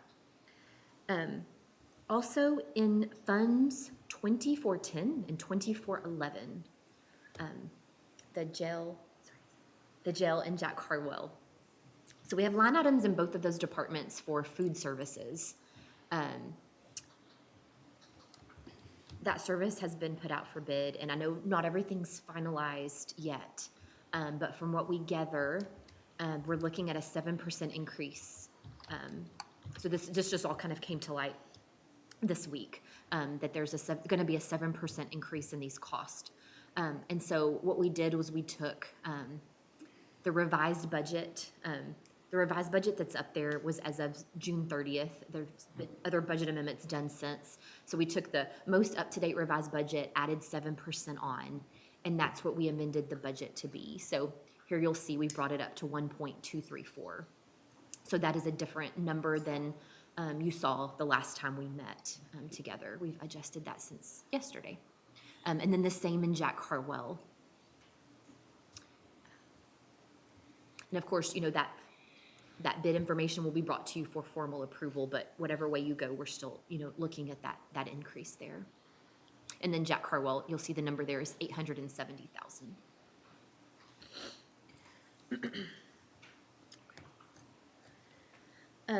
2414, does that Medical? reflect the new contract, Yes, sir. the management services? Okay, yeah, I see, okay. You got last for Medical? the medical. So you'll see those increases in 24-14 and 24-15. There's a medical department for each facility. Or department in the budget, rather.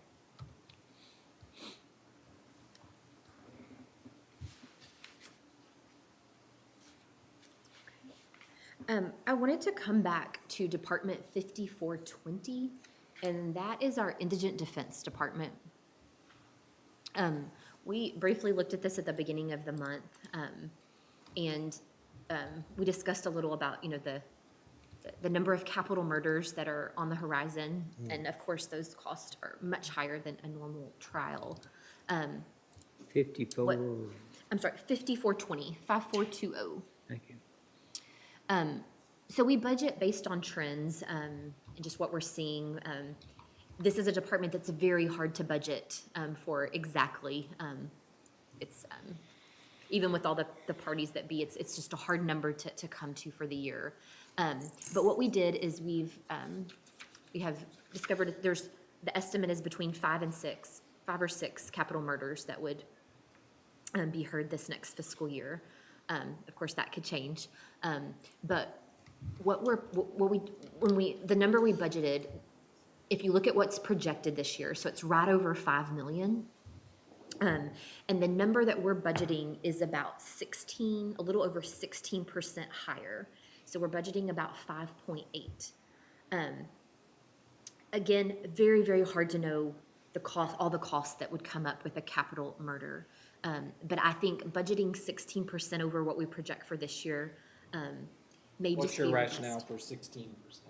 It was looking at the trends, and then also seeing what we expect, our best guess, we It's a expect to come. catch-up, it's a catch-up from prior It's, budget. We're only gonna difficult. spend 5 million this year.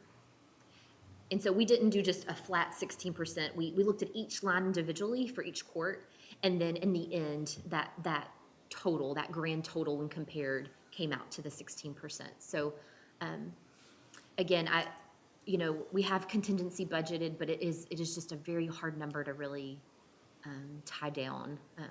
But we do have an increase budgeted, so. There are no grants available to support Well, you, Yes. counties at that level. So you've we- already got, you can buy insurance, but, that's, We I don't looked know if into that that program's before. still around. I don't know.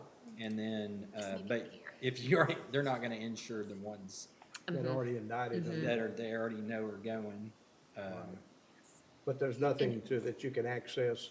to help So- We offset have the cost. we have we get a grant, We do. but And it's so minuscule it compared is, to our but cost. I don't think you could apply these expenses to any other grant, because when TIDC gives us our portion of the formula grant, they're looking at all these expenses together, They're already looking, and they're giving us a portion. So nothing dedicated. unless there was a grant specifically that said, yes, you can double dip and you can put these in both, and that won't probably happen. And so a grant is applied for these and received, but like he said, it's very, very small. How much is it?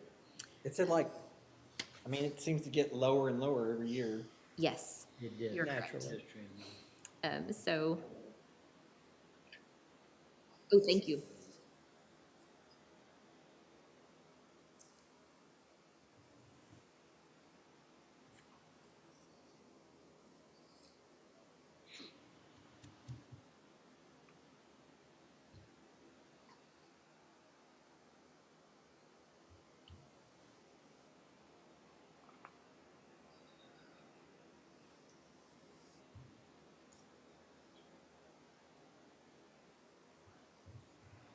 So I Thank wonder you.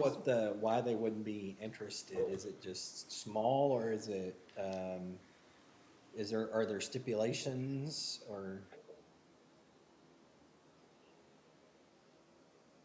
Oh, well, you just made light for what it's, anything that has that name on it is not going to be supported by our.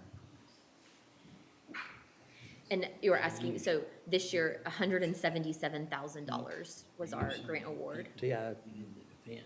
TID, through Texas Indigent Defense Commission. What is the amount? 177,000.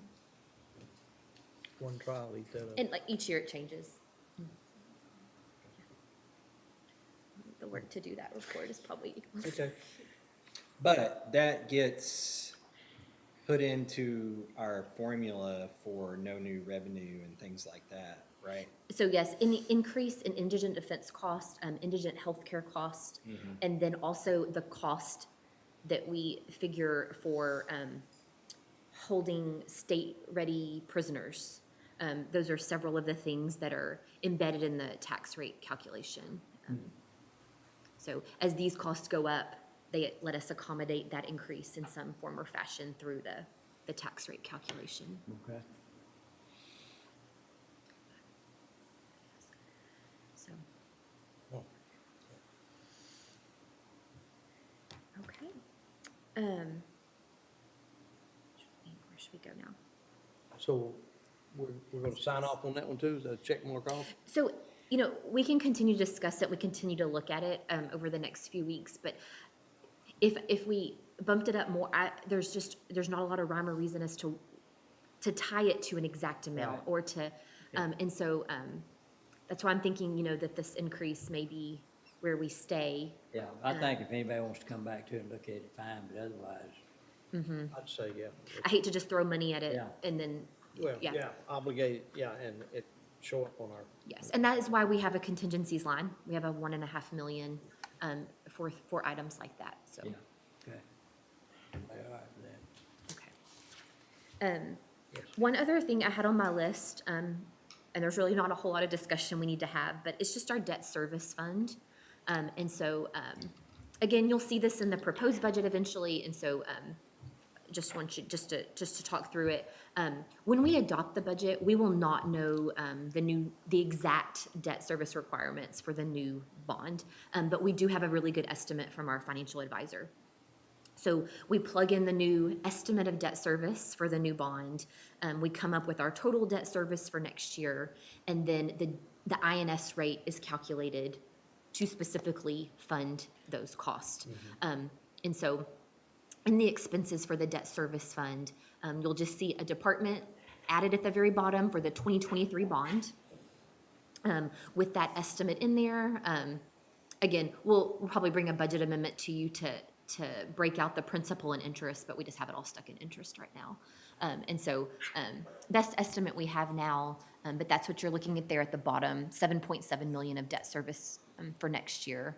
And then as soon as we get the final rate calculations, that the revenue amount will be plugged in. So- how does that compare with our current, what we paid this year, which line? So the very first column is 6.5 million. So it's, okay, 1.5, 1.1. Okay. Some of the bonds that the principal payments fluctuate from year to year, so about a little over $1 million increase.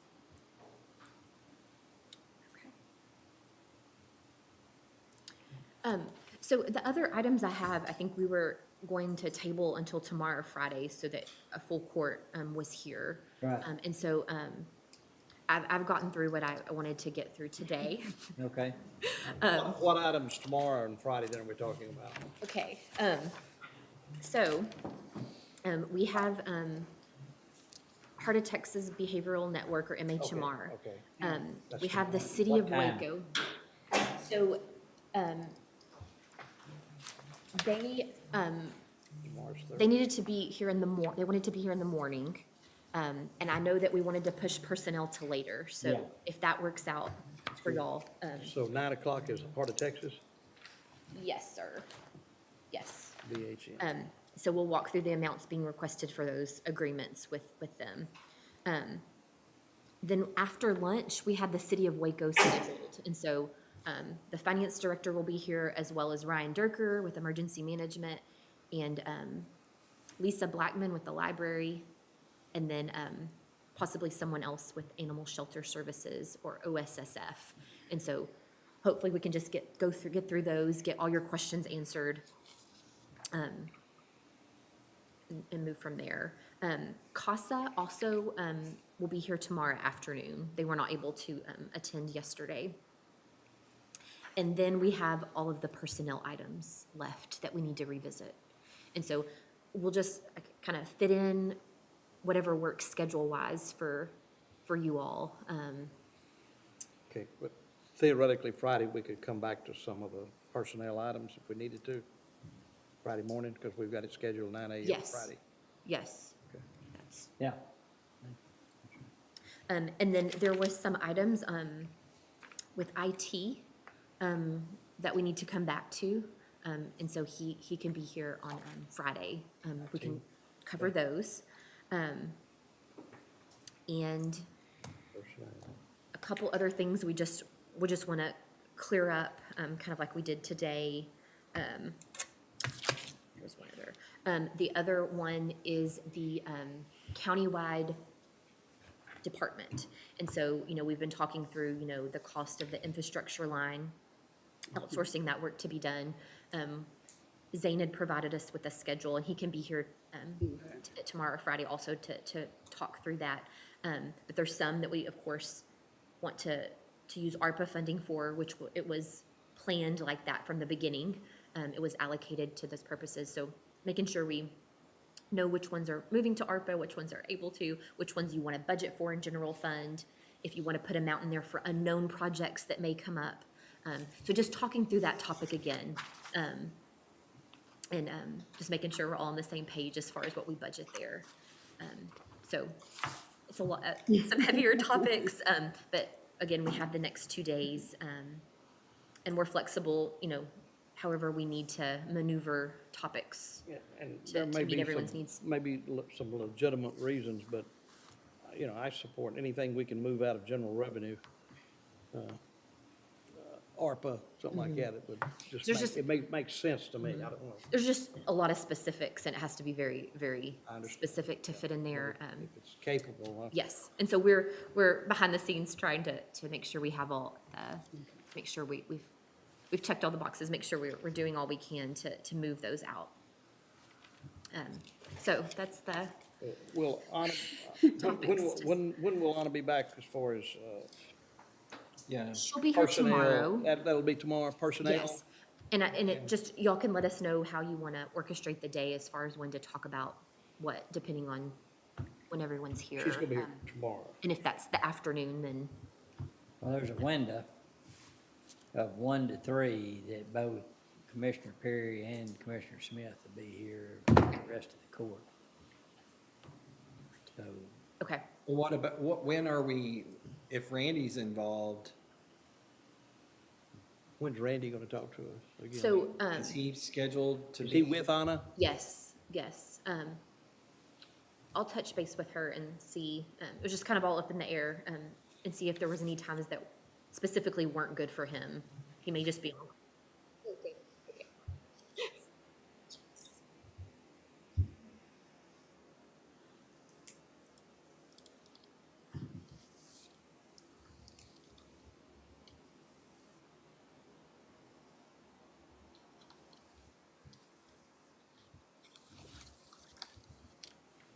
Oh, good.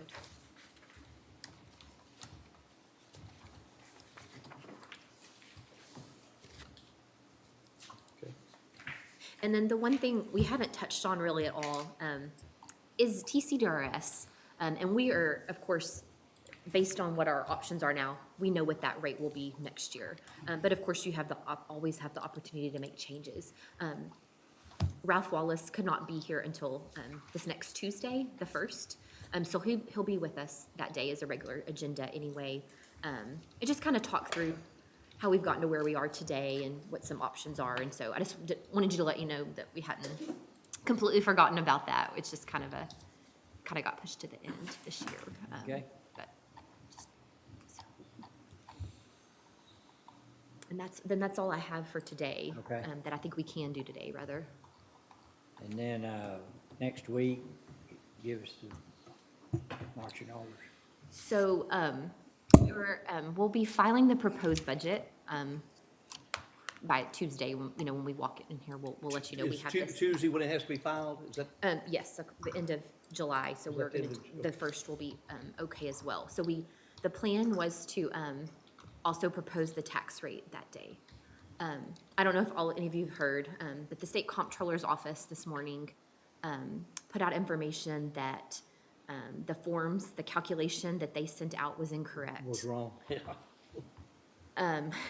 So the state auditor's offices and tax assessor collector offices across the state templates, are yeah. all in the same place. But we're awaiting corrections from the state comptroller, and they have said it will be the end of this week or early next week. So most counties, like our tax assessor collector, they have software they use for that calculation.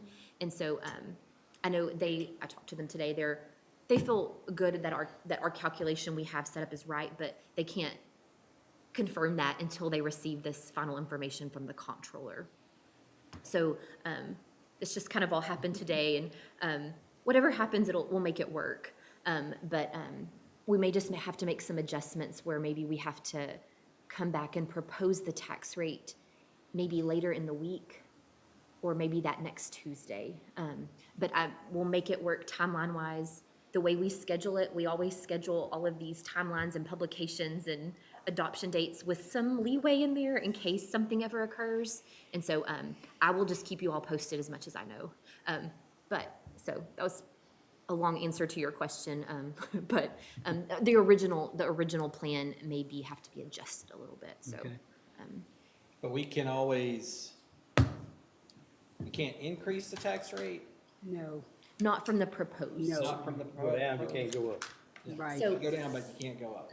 And so, the budget and the tax rate, two completely different pieces, even though they're so closely married. Two separate laws, so you're really proposing them completely separate, you're adopting them separate.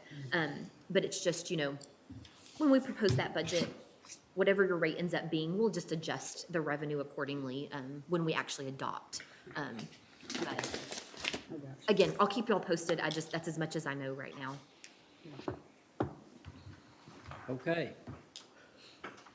Yes, sir. And this is kind of a sidelight. When Chris was talking today, it reminded me, when we get past all of this, and we will get past all of this, like an update on our training facility. That I've got one coming. It's something that kind of jiggled my mind. We haven't heard anything about it in a long time. Yeah. But, I'd Yeah. be curious to Been hear in an update on design, it. But, so, I am, they are going to, we're trying to schedule a meeting, and I'm gonna get an update, or we can get it in here, will be better. But I'm probably gonna get it first and then, help bring it forward. But we'll have a name and everything, but right now I don't have any of that. But, I mean, they're working, but still, they're kinda like we are with the jail. There's, design deal going, and they've already selected, architect. They've selected a contractor, which is local contractor. Good, good. And, most of the subs will be, local. So, working with, industry, on curriculum, and, But there's no turn the dirt date yet. not yet, but, I'll have, when they come in and report to us, they'll tell us when the groundbreaking is. They've got a time that they're working on. Good, okay. And, all of that, so, Okay. be a full report. See, we're here all day tomorrow. Okay. Yes, sir. So I don't have to worry about anything else being here. I can leave everything here again. Yes, sir. Now, there will, let's see, Justin, is tomorrow morning, no, Friday, that's Friday morning is the bail bond meeting. Did y'all?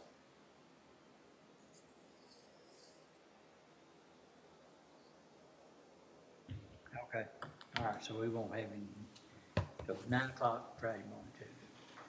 Okay, so I think we can, this meeting we would adjourn, correct, and then have a new meeting tomorrow. Meeting Right. posted tomorrow. Okay. Yeah, everything's posted. Okay. All right, if anything else come before the court, if not, we stand adjourned.